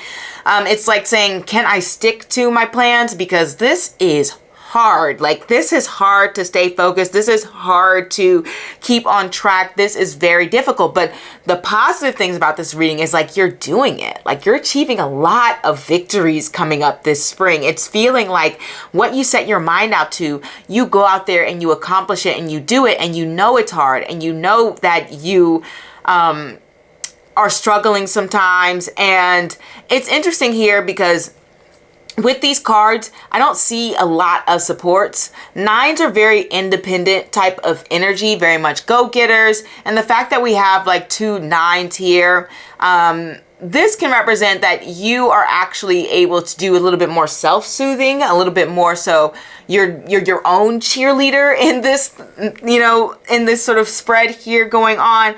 And it really is reliant on your own will, your own strength, your own ability to achieve success, your own ability to navigate the world around you. And it lets me know that you're doing a fantastic job being this Superman or super woman, and going out there and setting your mind out to accomplish whatever you need to accomplish. The positive things that we have when we come to Saturn in the fourth house is Saturn's not always just this heavy pressure, trying to give you responsibilities, trying to stress you out all the time. Sometimes Saturn just wants you to make sure that you are taking care of yourself, that you have made sure that you have some sort of balance when it comes to being able to go out there in the world and accomplish what you need to accomplish, but then come home and de-stress and to emotionally regulate. And I say that because we have the Nine of Pentacles, and she's just begun walking through her garden. And this is very interesting to me because when we have the Nine of Pentacles and she's normally just kind of going through her garden and exploring things, I guess she's less exploratory. She's kind of familiar with it. She knows what she likes. She knows her favorite flowers. She knows her favorite birds, and she's got her favorite spot with the nice shade that she likes to sit under on some tree or something along the lines of that. But versus the before tarot deck, the Nine of Pentacles is like, okay, this is the first time I've actually started to see my flowers bloom in my garden, and I am a little bit amazed. So one thing I want to mention is, one, this represents sort of like new victories, new things that are happening, new results that you are seeing, that you have been waiting for, and that you are like, wow, finally, this is the first time that I get to buy like a Chanel purse, right? I'm just saying like something. It's like typical luxury, treat yourself, but it doesn't have to be that, because Nine of Pentacles, and this brings me to my second point. Nine of Pentacles is all about doing things that make you feel good and that give you that emotional support to continue going, which is like little treats to yourself. You know, for example, I remember I've gotten the Nine of Pentacles one time to represent like, you know, I think it was a season 2 as well, like similar to this pal, but not like the same season as this one. And what was happening that season was that I was actually scheduling a lot of different events and activities for myself that I might potentially enjoy.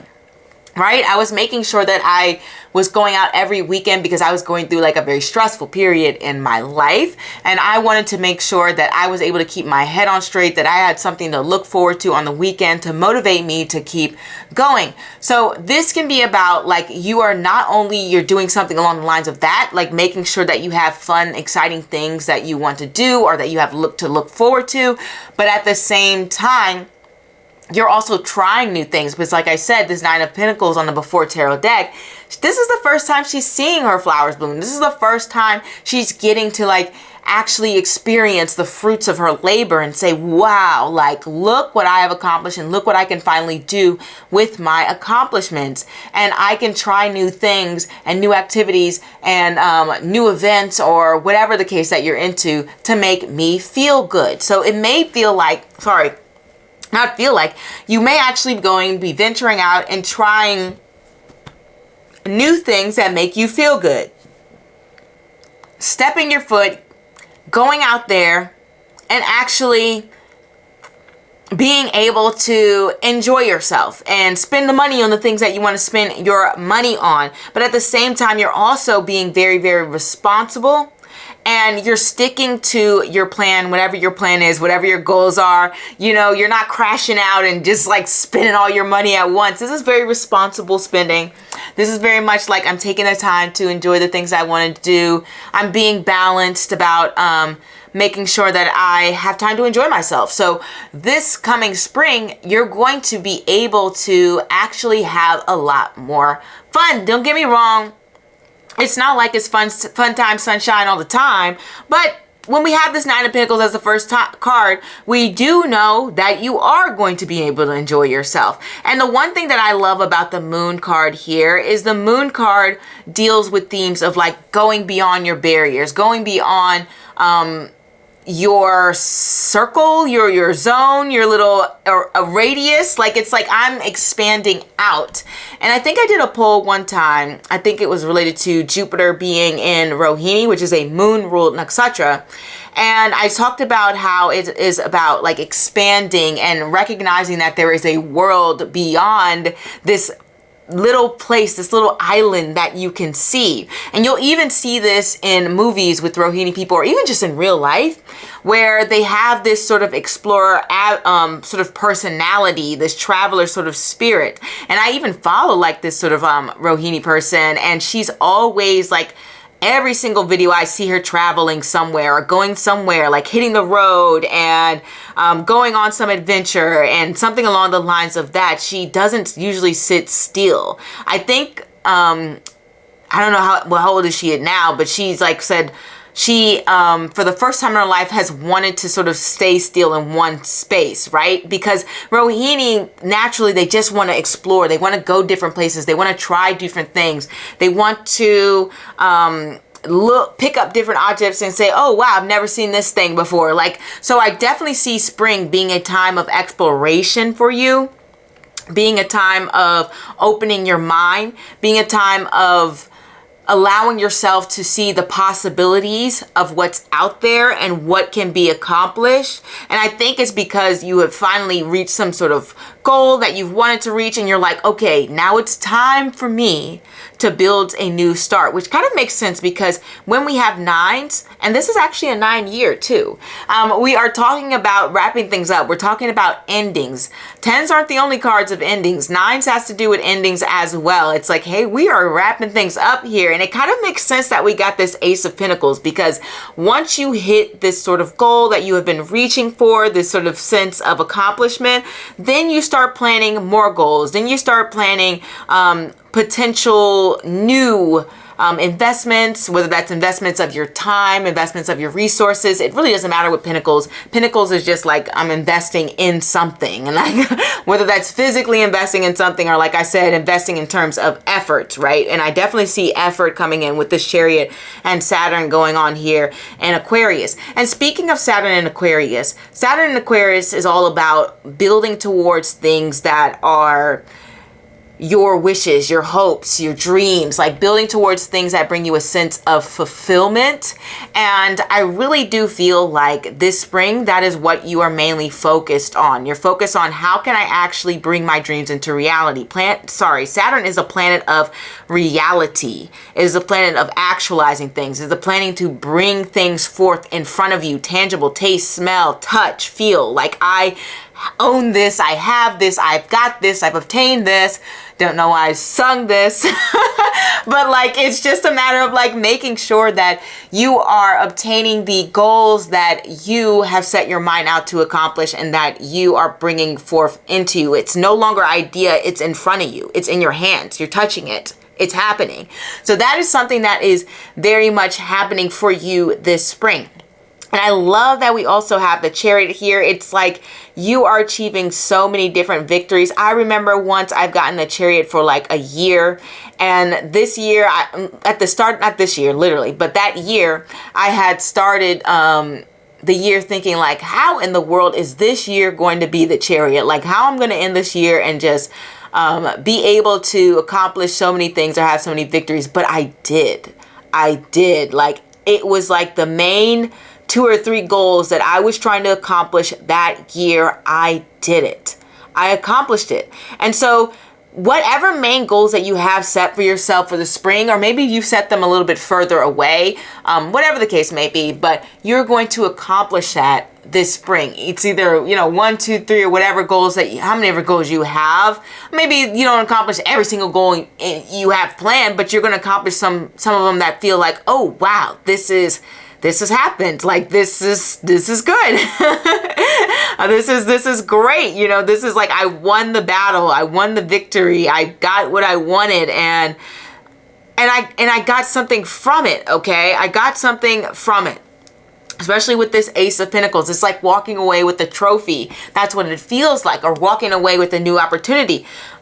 And then for some of you, like if you've been looking for a new job opportunity and things along the lines of that, that's definitely coming your way, and you're 100% in a good position to secure that job. I see so much stability coming for you. We have to remember that this fourth house, this Cancer energy, this moon ruled energy, they all have to do with wanting to feel some sense of stability here, some sense of security. And I really do feel like you're starting to feel like you are more stable. You're starting to feel more sound. You're starting to feel like you've got this. It no longer feels like you're on rocky territory. You're starting to feel like, okay, everything's going to plan. Everything has been smooth sailing. And honestly, I think this Nine of Swords, Nine of Wands is on the end, is you might maybe, don't take this the wrong way, maybe even feeling a little bit paranoid. You're like, things are going too well. Like things are going too well. What's going to happen next? What's on the horizon? I just don't believe that everything is just so peachy.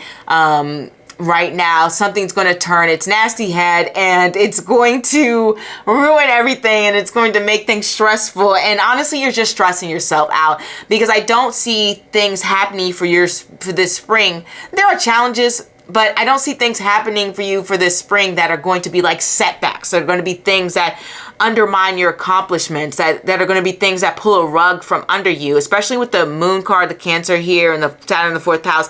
You're going to be very intuitive, so you're going to be able to sort of like see things coming from a mile away, and maybe that is part of the sort of like vigilant energy that you're carrying. But just relax a little bit, because things are going well for you, and they will continue to go well for you this spring. Now, if we're talking about things regarding romance, you know, there are opportunities there. There's potential opportunities there. You may have to let your guard down. It seems to me, though, when I have like the Chariot and the Ace of Pentacles, you have more so your eyes on the prize when it comes to things that you want to actualize. And I mean things along the lines of like security, finances, career. It rules things that have to do with if you had like some sort of diet, that would be something that's very Pentacles. If you had some sort of hobby, that's something that could be possibly Pentacles. If you have a side hustle or a main hustle, whatever the case may be, focusing on like, if you have pets, that can be Ace of Pentacles. Family members, friends. Sometimes we get lovers and things for like the Ace of Pentacles, but it depends on the question of the reading, right? And if we're just talking overall, what are the vibes romantically? The thing is, with the moon card here, it's not like, oh, I have issues attracting people or things along the lines of that. The moon card is just very selective about who they are giving their energy to. And rightfully so. You are obviously a very accomplished person. You are a dedicated person. You're responsible. You are resilient. So I understand why you're protective of your own energy for sure. I just want to say that romantically, you're taking your time when it comes to the spring. You're open to the idea. You're open to it, but you're not necessarily diving in head first. The Pentacles are very slow moving. In fact, quite often, like sometimes it's funny because I'll ask, you know, how long it's going to take to get to someplace, and I have pulled the Pentacles sometimes, particularly the Ace of Pentacles, and it just usually represents traffic for me. So the love life is kind of coming in a little bit slow. Things aren't moving fast in this department. If you're already in a relationship, then obviously you're going to be maybe spending some different quality time. Like you might be trying some new things with your partner. Maybe you guys decide to host a game night or something like that. But if you're single, then like I said, this is like the energy of love coming in a little bit more slow. And it's because, you know, you want to take your time. You don't want to be with someone who's going to stress you out. Like, you are this like character here, this Nine of Swords, Nine of Wands here, looking around to see like who is going to try to stress you out and come into your zone. And you're trying to make sure that they don't do that. You got this sword up, you got your defenses up. You're like, I will cut you down if you try to come in and destroy my happiness here, because it has took me so long to build it and to get to this place, right? So that's the thing when it comes to love. We already know the finances are good. There could even be like an increase in finances when we have these cards here. Definitely, I have received the Nine of Pentacles to represent increase in finances. Same with the Ace of Pentacles, though. Ace of Pentacles sometimes is just like an opportunity to increase finances, which could be like, oh, I am thinking about freelancing. And so you start of like looking into that area and see if there's potential for that. Or, you know, I have a job interview, or even like an internship, which might look good on the resume, or they might even have more opportunities that open up that lead to something more higher paying or something along the lines of that. But this would be something that's an ideal job, an ideal internship, an ideal place to be in when it comes to those areas. But like I said, there may be that increase in finances. You know, I'd be remiss to say that. And then the last thing we have here is that this spring, I think you're a little bit more in a giving type of mood. Like, you're giving back a lot and you're providing a lot of support to others. And you're finding yourself giving like solid advice to people. And maybe even people are coming towards you, because I can get that Moon card. The Moon card is very, very much like, what's the word? Magnetic. It pulls people in. Like, people are kind of drawn towards the moon, right?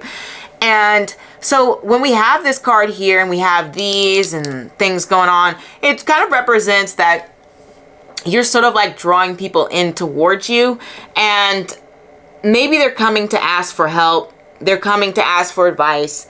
They're coming for your expertise, or they just feel like, you know, you are somebody who is so stable and someone who is reliable, someone who's down to earth, someone they can listen to, someone who has a good head on their shoulders. And so they may be coming to you for advice or help or things along the lines of that. I can see that with these cards for certain. But I overall feel like you are experiencing something that is going to be quite a pleasant spring for you. I feel like this combination of cards, whatever we have going on here, this is you deciding that you're taking control of your life, which I feel like you've already sort of taken control of your life. Like, you don't need me to say that. And you are reaching your goals. You are receiving recognition, which I don't think I even mentioned that, like, you're receiving that recognition, and any sort of like hater that is coming your way, you know, they're going to be cast to the side and things along the lines of that. You're thinking long term. And then I think the last thing I want to mention may be like, you might be traveling. Like I said, that year that I got the Chariot, I was traveling a little bit more than I normally did. It represented that year for me. And so I was like, oh, I'm going to be traveling. How? For me, it didn't seem like a possibility, but I ended up traveling. I ended up traveling more that year than I normally would. And so I do want to say, for some of you, there may be some traveling opportunities.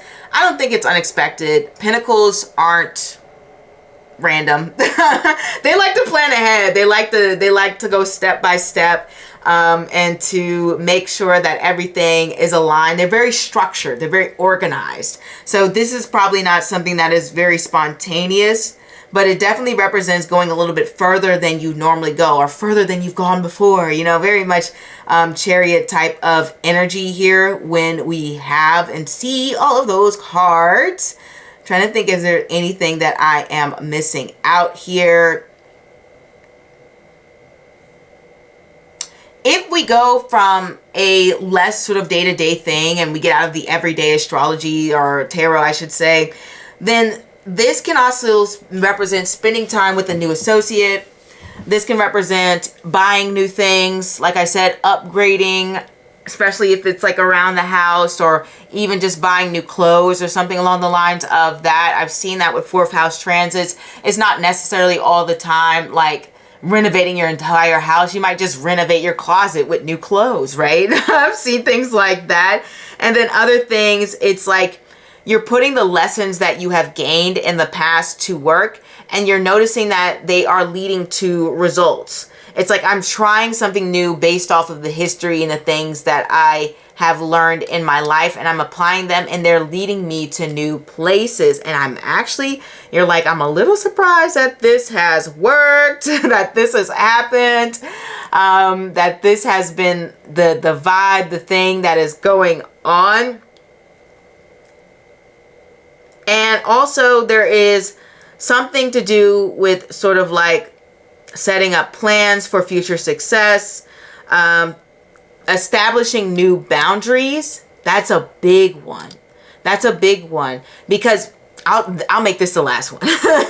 Because when we have Saturn in the 4th house, sometimes this can represent having to establish emotional boundaries from people. Sometimes you have people who you may find to be emotionally draining, and you kind of have to learn to put up these boundaries with them to make sure that you are in a positive headspace.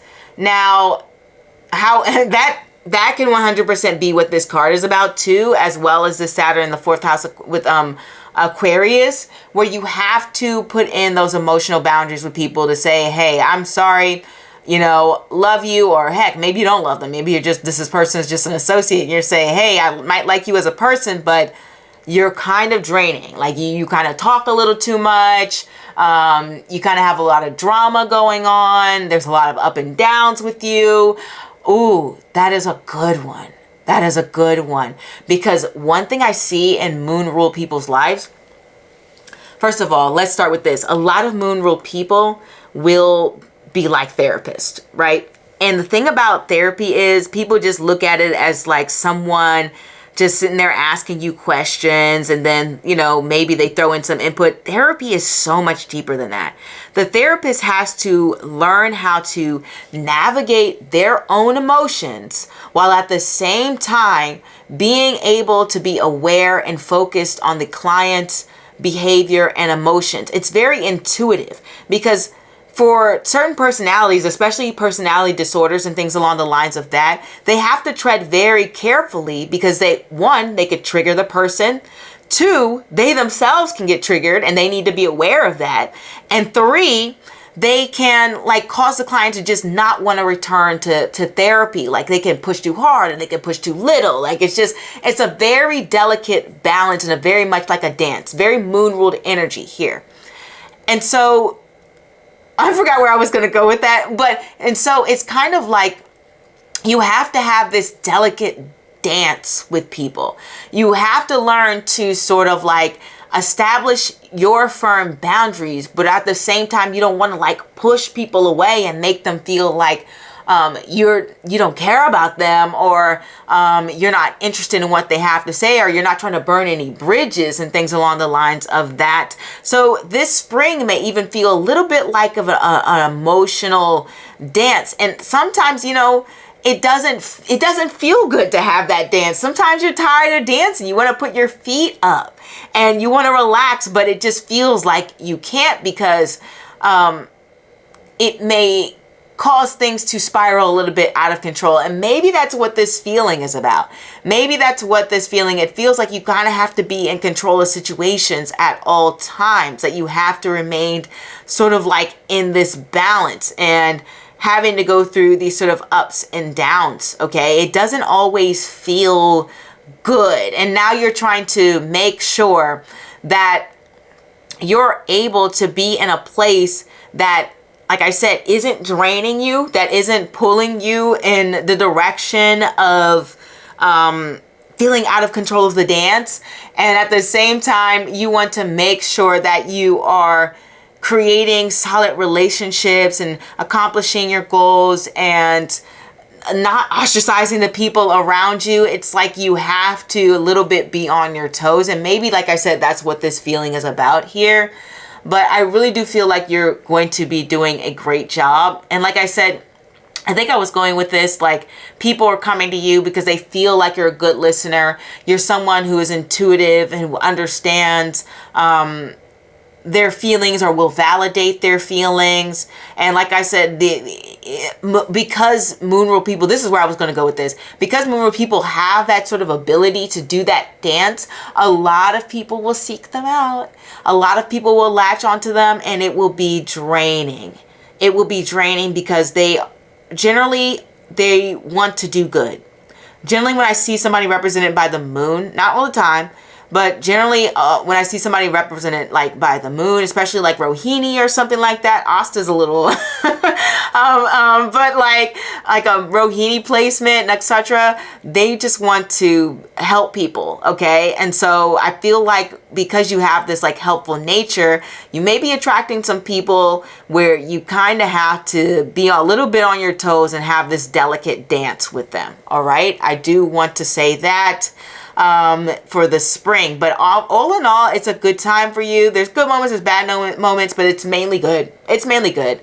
But that is what I have for you, pal. Number 4. Let me know if this resonates. Obviously, come back in the spring and give me updates. I love to hear them. Don't forget, if you want to ask me a question, all you have to do is come to the live sessions, throw that question out there. We can even expand on this reading if you want to. It's whatever you want to ask about, whatever you want to do. Within reason, I do have some boundaries. But yes, whatever questions, feel free to ask. Excuse me. I don't know what's happening to me this reading. But feel free to like, comment, and subscribe. Don't forget to let me know what you think. And if this pal doesn't resonate, you can feel free to choose a new pal or maybe a new reader. Either way, I'm very happy you stopped by. And I will see you next time. Au revoir. Hey, pal number 5. Let's get started on your reading and how spring will be for you. We have the 2 of Pentacles, the Sun, and this is on the Before Tarot deck. We have the Hermit on the Shuffle Tarot deck. You could see it is the Hermit card, but also the Chariot. And he's a little bit gloomy right now. We have the Moon, a combination of like the Lovers and maybe even a little bit of the Devil element going on here with the Shuffle Tarot. And we have the 11th house. Let's make sure that is ripe and ready for you. And before we get started, I do want to shuffle these Astro dice, so let's see what we end up with. We have the first house, Sagittarius, and Rahu. Ooh. Rahu in the first house is very interesting because when I see Rahu in the first house, people, they have so many different like ideas, and their mind just seems to be like spread in many different directions. And Rahu is very interesting because there's an element of paranoia there too, which honestly, reflected with the Moon card, might match up with this reading again. So during the spring, I feel like, one, you are going to be feeling a little bit of anxiety. Okay, not to start off, that sounds like a terrible way to start off. You're just going to feel anxiety for the spring. But I just feel like that you're looking towards the future, obviously with the Sun card here. And you're doing a lot of reflecting, as the Hermit card would suggest. And you're trying to navigate all of the circumstances that you have in front of you and make sure that they are balanced and that you can handle everything. And at the same time, it's just like you're trying to plan that next step, that next leap forward in your journey. Like, where do you want to go next? Where do you want to, what do you want to experiment with next? What is intriguing you? What's calling you?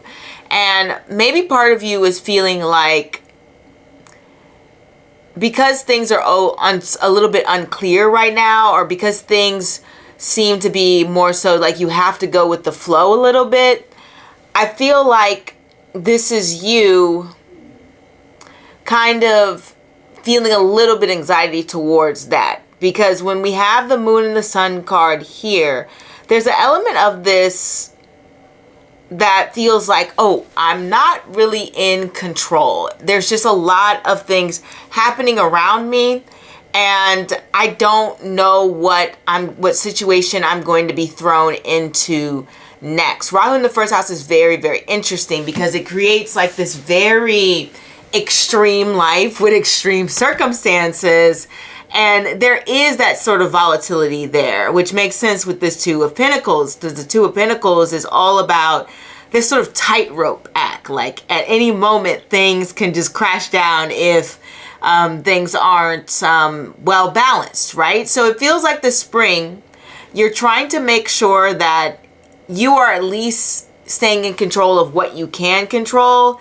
And like I said, you may feel a little bit more of an anxiety about like what the future holds and will your plans play out in the way that you want them to play out and things along the lines of that. But I do want to say this.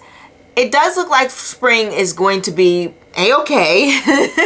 There's no tower moments here. There's no shocking moments going on here. And so it's really kind of showing me that this may be something that's a little bit more mental going on when it comes to like the fears and anxiety, because the moon definitely rules fears and anxieties going on here, because there's that element of like, what's in the dark? I can't see what's happening. I don't know. The future's unclear. Things going on here. And to get back with Rahu in the first house, this obviously represents sort of having like a change in the appearance, transformation. There's lots of ways that you could transform when it comes to the appearance. So I'm not going to like go too deeply into that. The main thing that I've seen with Rahu in the first house is like changing the hair a bit. Or even maybe like the makeup style, but like if you're a woman or if you're just a person interested in makeup, that's the main thing that I have seen.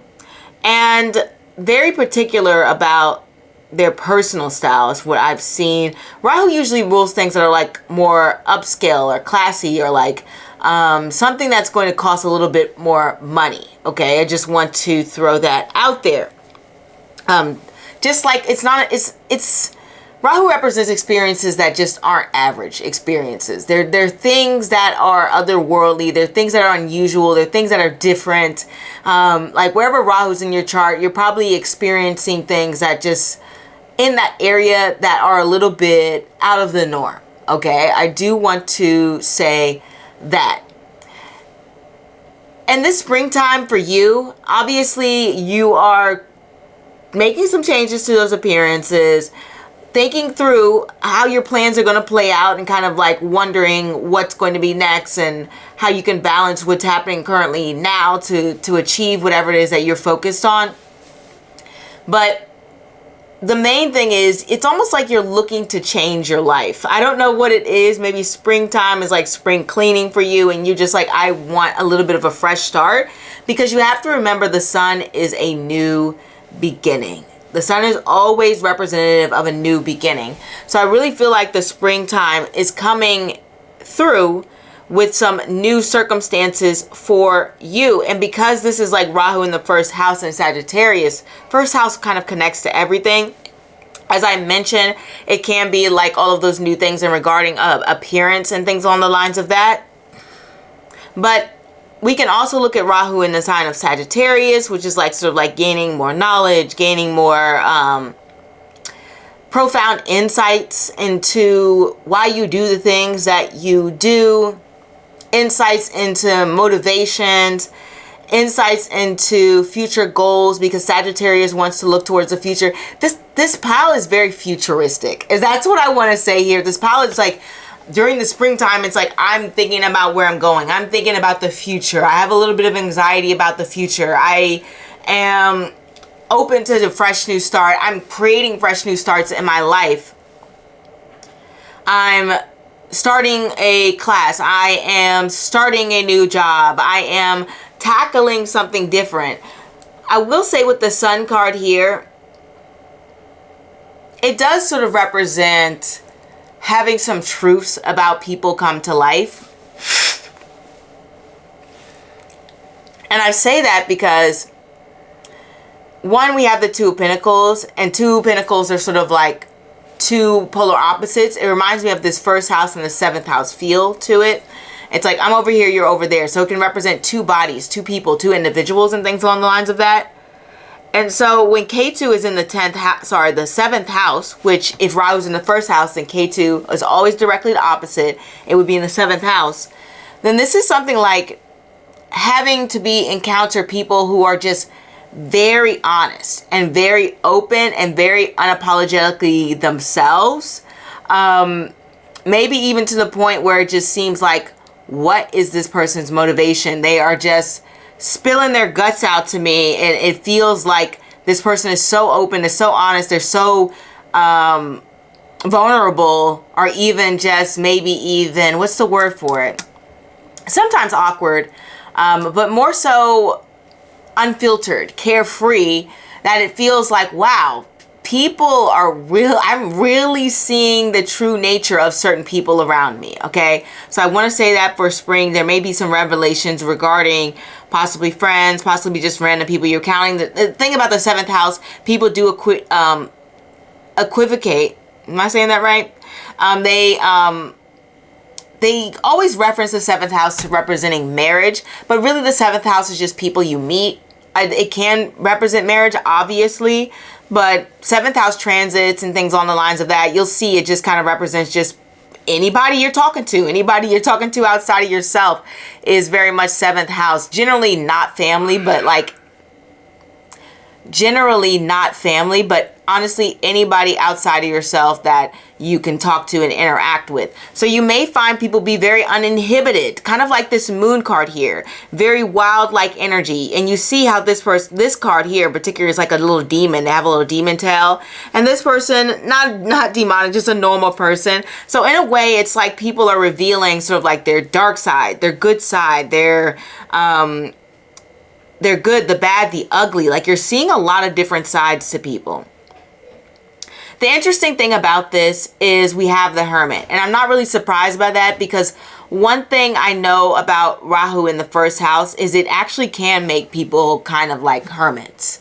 So the experiences become so extreme, the circumstances become so unusual that it can feel like, okay, every time I step outside, someone is trying to like attack me, or some wild circumstances happening, and I'm being thrown into something that just feels uncomfortable and I don't like it. Okay, it's just very much like it feels uncontrolled, uninhibited. It feels like very, very scary sometimes. K2 on the 7th house can be a very scary placement. K2 is also seen as like this black hole that just kind of sucks everything in.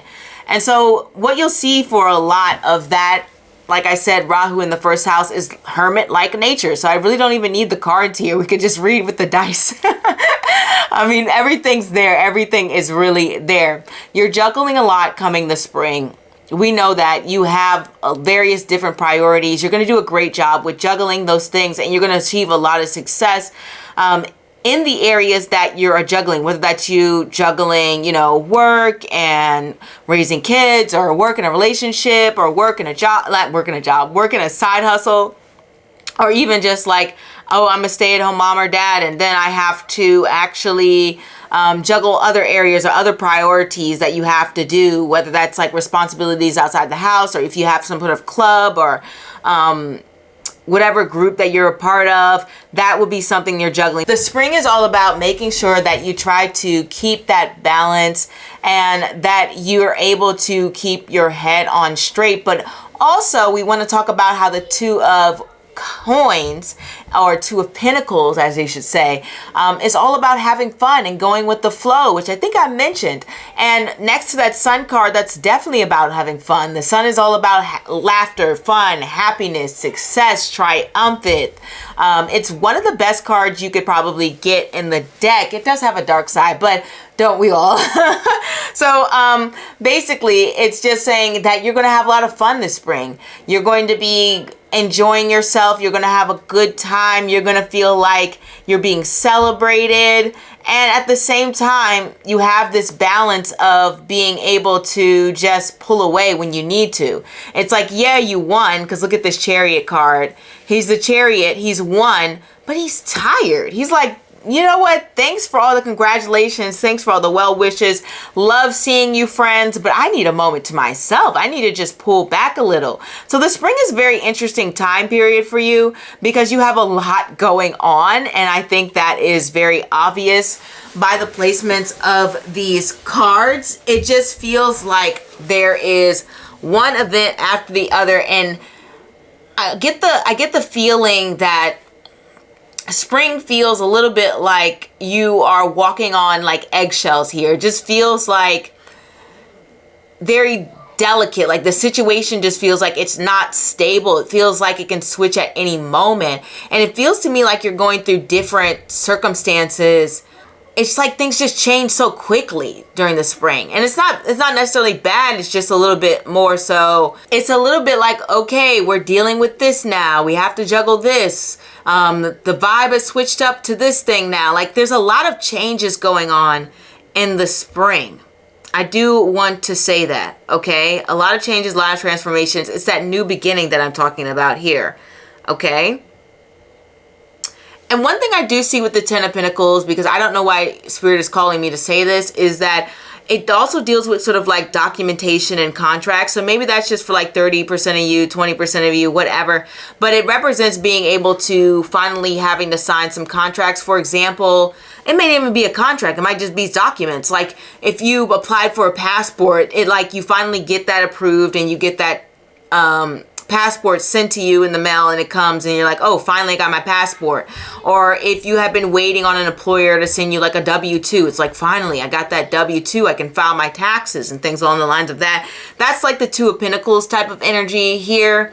And as I mentioned, it is the distance between two objects. So sometimes I get this to represent a little bit of separation, especially since we have like that Rahu in the first house. That means Ketu's in the 7th house. Sorry for all the interruptions, pal number 5. As I was saying, the Two of Pentacles is where my eyes are sort of like flowing to.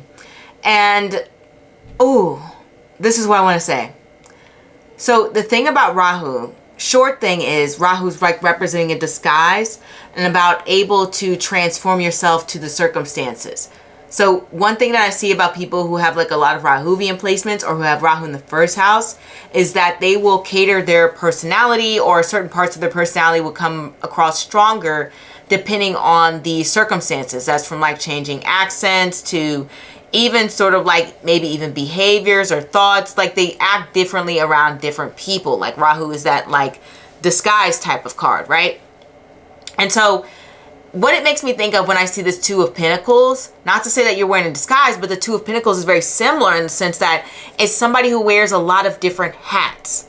And so in the springtime, I feel like you're going to have to juggle many different things and circumstances, which is probably where I'm getting this feeling that things are changing quickly, or there's so many different things to sort of tackle. Like it's day and night. It's literally day and night. It just feels like, oh my goodness, like it just feels like the circumstances switch up like that, and you have to go with the flow. You have to change based on what circumstances. You have to remain agile. You have to remain adaptable. And that's what's going to be happening for you this spring. You're going to have to learn to switch along with the circumstances. You're not going to be able to just, you know, kick it back, relax, and just be yourself all the time. You have to be a certain person or bring out certain personality traits based on the circumstances and things along the lines of that. You're going to have to learn to navigate what's being thrown at you, okay? You have to stay on your toes. That's where like the feeling of the eggshells is coming from. It's like I have to stay on my toes. Like I just can't drop the ball. I can't let things slip. I have to be able to be this person who is flexible. That's something about your energy, okay?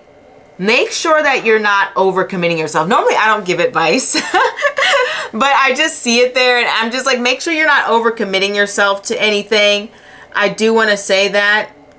I just want to, you know, throw it out there. You're balancing a lot. You have to figure out what priorities are the most important for you, because, you know, you're not going to be able to handle everything. Let's be honest. Because it's going to end up making you feel like this Hermit card. Like you're going to feel like I've got it all, I've done it all, but I am tired and I just want to pull away. Now it's clicking for me. Now it's making sense. You're doing so much. You're doing a lot in the spring, and it's great that you're getting all of this done. It's great that you're accomplishing so much. But man, do you ever feel tired? You'll feel a little bit tired in the spring, a little bit worn out. But like I said, there are some fun things going on. There's some fun circumstances. It's not all work. It's you got the work, you got the play. Maybe you're like, oh, I got work obligations, I got social obligations, I've got like chores I gotta do at home obligations. There's just a lot going on. And so you're feeling like, whoo, okay, I need time to pause. I need time to reflect. I need time to recoup and recharge, and just to think and lie in my own presence. I don't need anybody else there. I'm overstimulated. That's the word for the spring. A little bit overstimulated. And so you're going to pull back at some point and just sort of have some you time. And people may not see you for a while. People may not see you towards maybe the end of spring, or at just a certain point in the spring.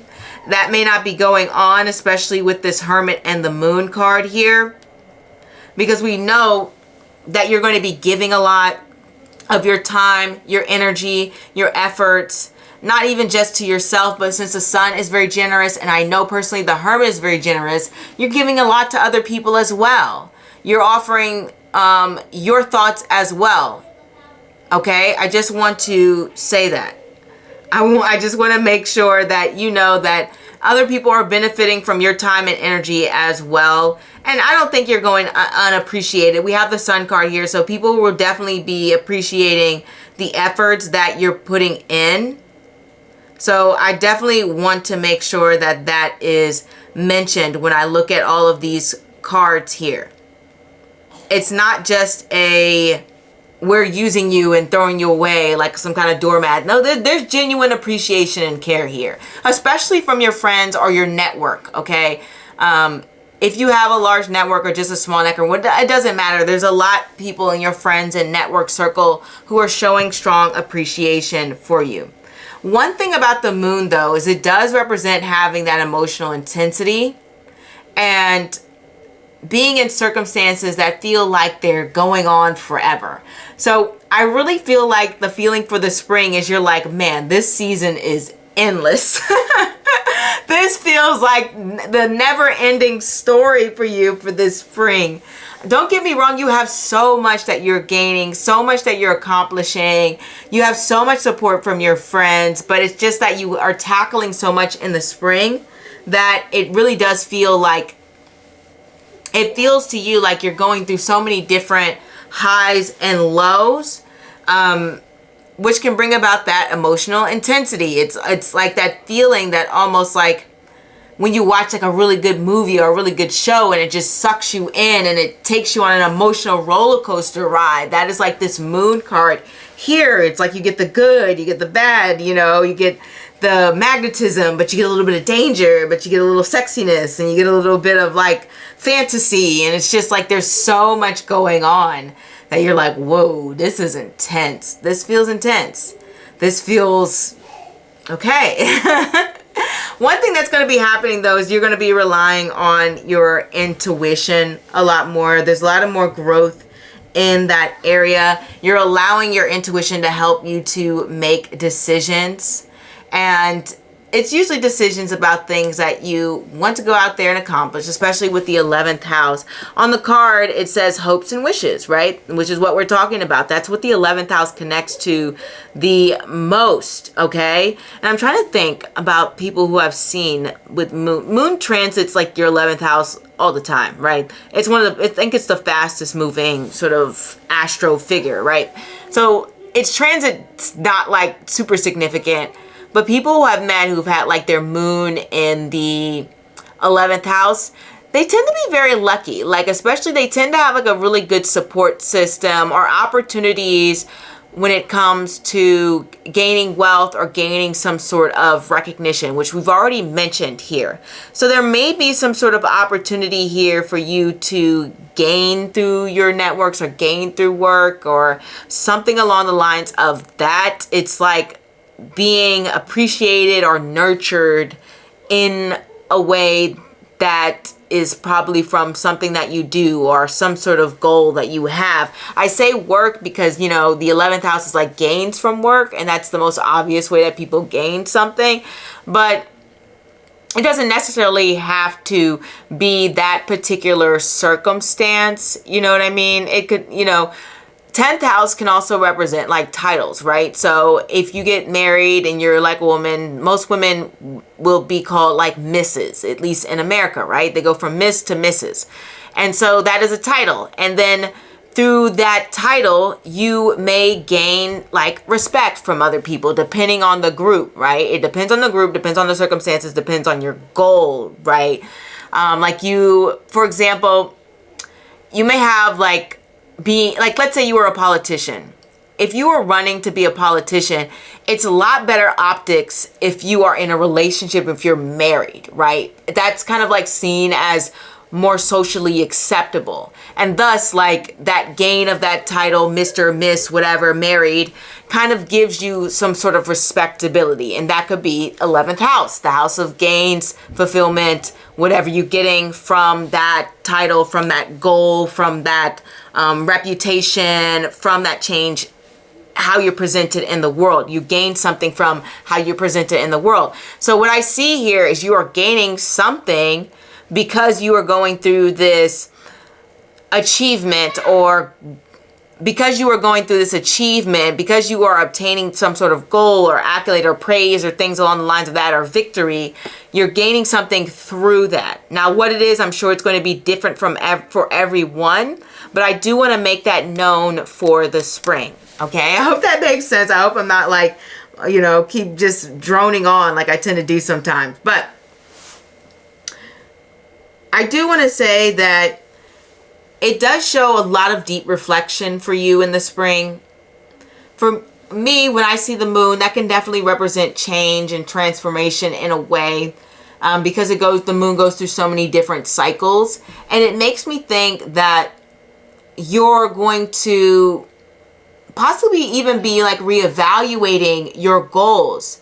Maybe you have some things that you have on your bucket list or on your dream list, on things that you want to accomplish, and you're trying to decide, does this resonate with me still? Do I still want to accomplish this? How do I want to accomplish it? Or maybe you're just refining it. Maybe you're just refining it and just trying to be more specific about your desires and what you want to accomplish and things along the lines of that.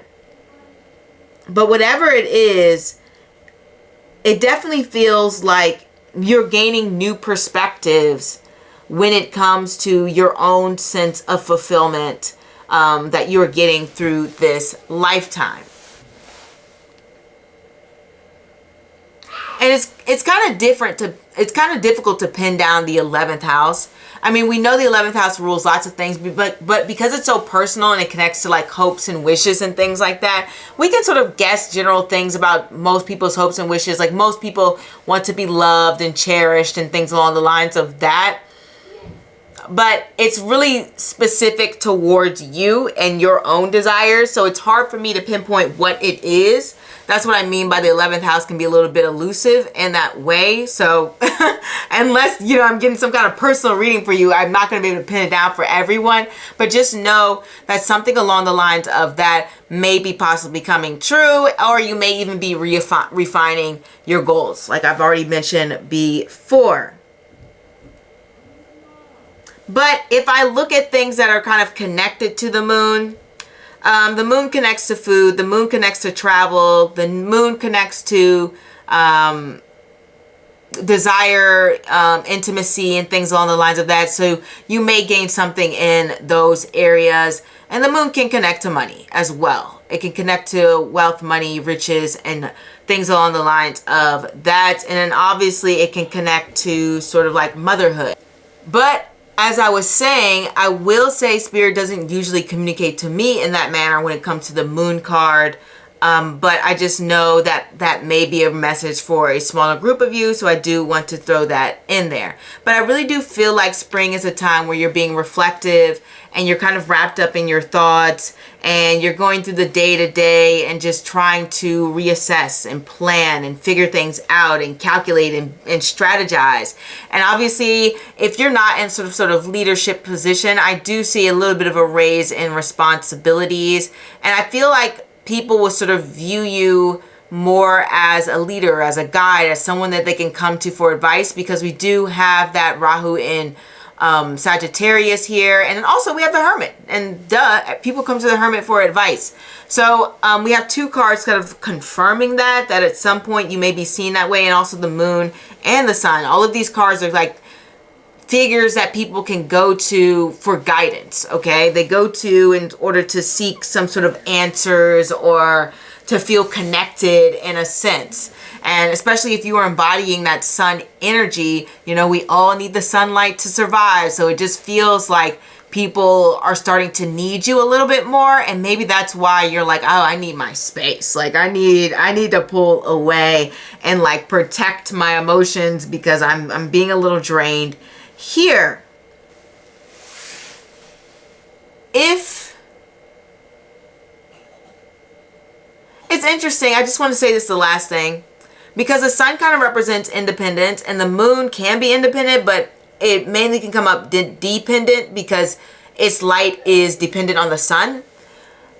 What I see here is mainly, it's like you start off the spring being someone who is very much like focused on trying to take things all on yourself.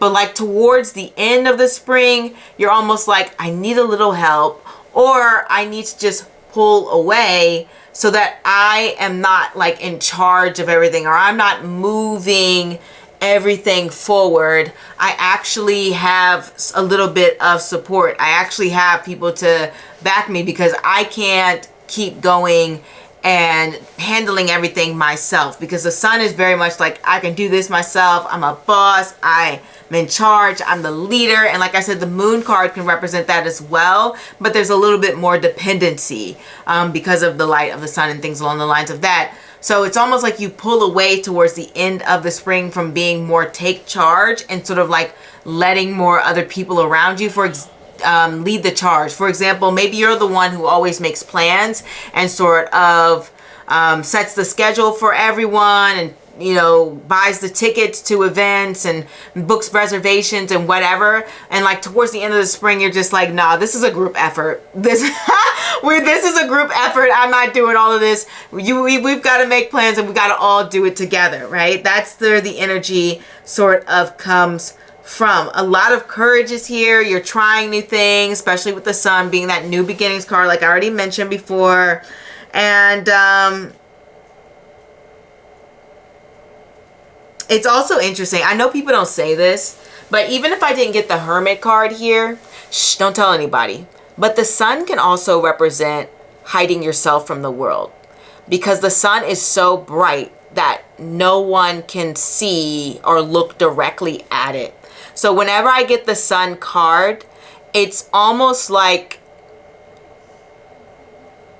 I see somebody who is very fearful of being vulnerable, who is not comfortable showing people their weak side, who's going to put up a facade, who's going to say, I'm strong, even though you're like, I'm suffering inside, right? Like the sun card can come up that way. Like I've seen it a billion times. Like the sun is so bright and so like magnetic, and it's just like blinding, but you cannot really see it. So when I see this energy coming up in a spread, I can generally get it for like a time period where it feels like, yes, people are looking at me, but they don't really see me.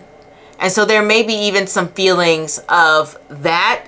Like I said, towards the end of the spring, that's when you're getting more of those vulnerable moments where you feel a little bit more connected, especially with the moon card here, especially with the support of your friends. But towards the beginning, maybe mid, whatever, spring, it almost feels like you have to play this superhero. Maybe even you're putting that pressure on yourself. I'm not really sure. But like I said, you're juggling all of these different hats. You're trying new things. You're trying to make sure you're staying on top of things. You've just got a lot to deal with. And I totally understand that, pal number 5. You really do have a lot to deal with. And you know what? You may be exploring yourself creatively. That's probably like a small message for some of you, where the springtime is like you exploring yourself a little bit more creatively. just, I don't know why I said that like a billion times. I have no clue why I said that a billion and one times, but I really do feel like there's opportunity to explore yourself creatively.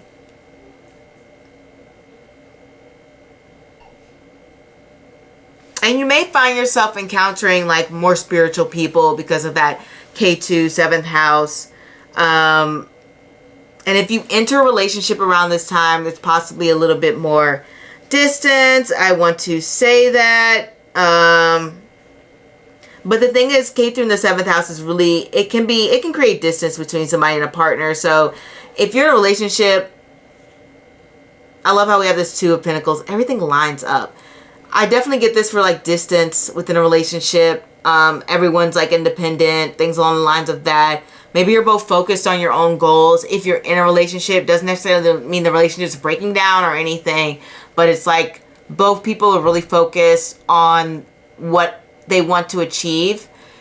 The good thing though, because we have K2 in the 7th house, I mean, sometimes it's separation.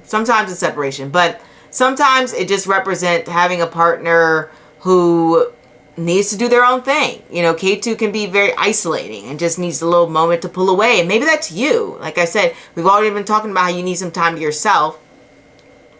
And then also what I was going to say was K2 can also bring a partner who's very like accepting, because K2's headless, right? They don't care what you look like, what you do, where you're from. They don't care about all of that. They only care about your soul. They only care about your spirit. And so you have a very like, you may encounter people who are very open, who are very accepting. So I just want to mention that.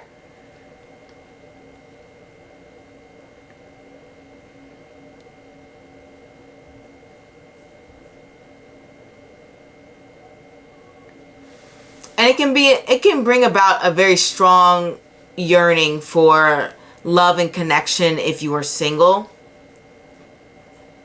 In terms of money, because I've been going through all the major characteristics categories. That's what I was going to say. I've been going through all the major categories. In terms of money, money's going to be pretty good. Like I said, no concerns there in the money department. Don't get me wrong, maybe towards the beginning you're trying to balance things, but towards the end, it looks like things have balanced out and you're like, okay, my financials are doing okay, right? You know, they're doing all right. Whereas before you're like, okay, I've got to work this side hustle and make sure I make my money. Towards the end of spring, you're just like, everything's fine. It looks like I'm actually building that wealth or my savings or whatever it is that I'm investing or whatever it is. It just seems like money's a little bit better towards the end of spring. I want to mention that. And maybe even some of you pick up a part-time role or job, because 7th house is 10 from the 10th and K2 can represent things that are split. So I do want to throw that out there. Second income, that could also be a thing.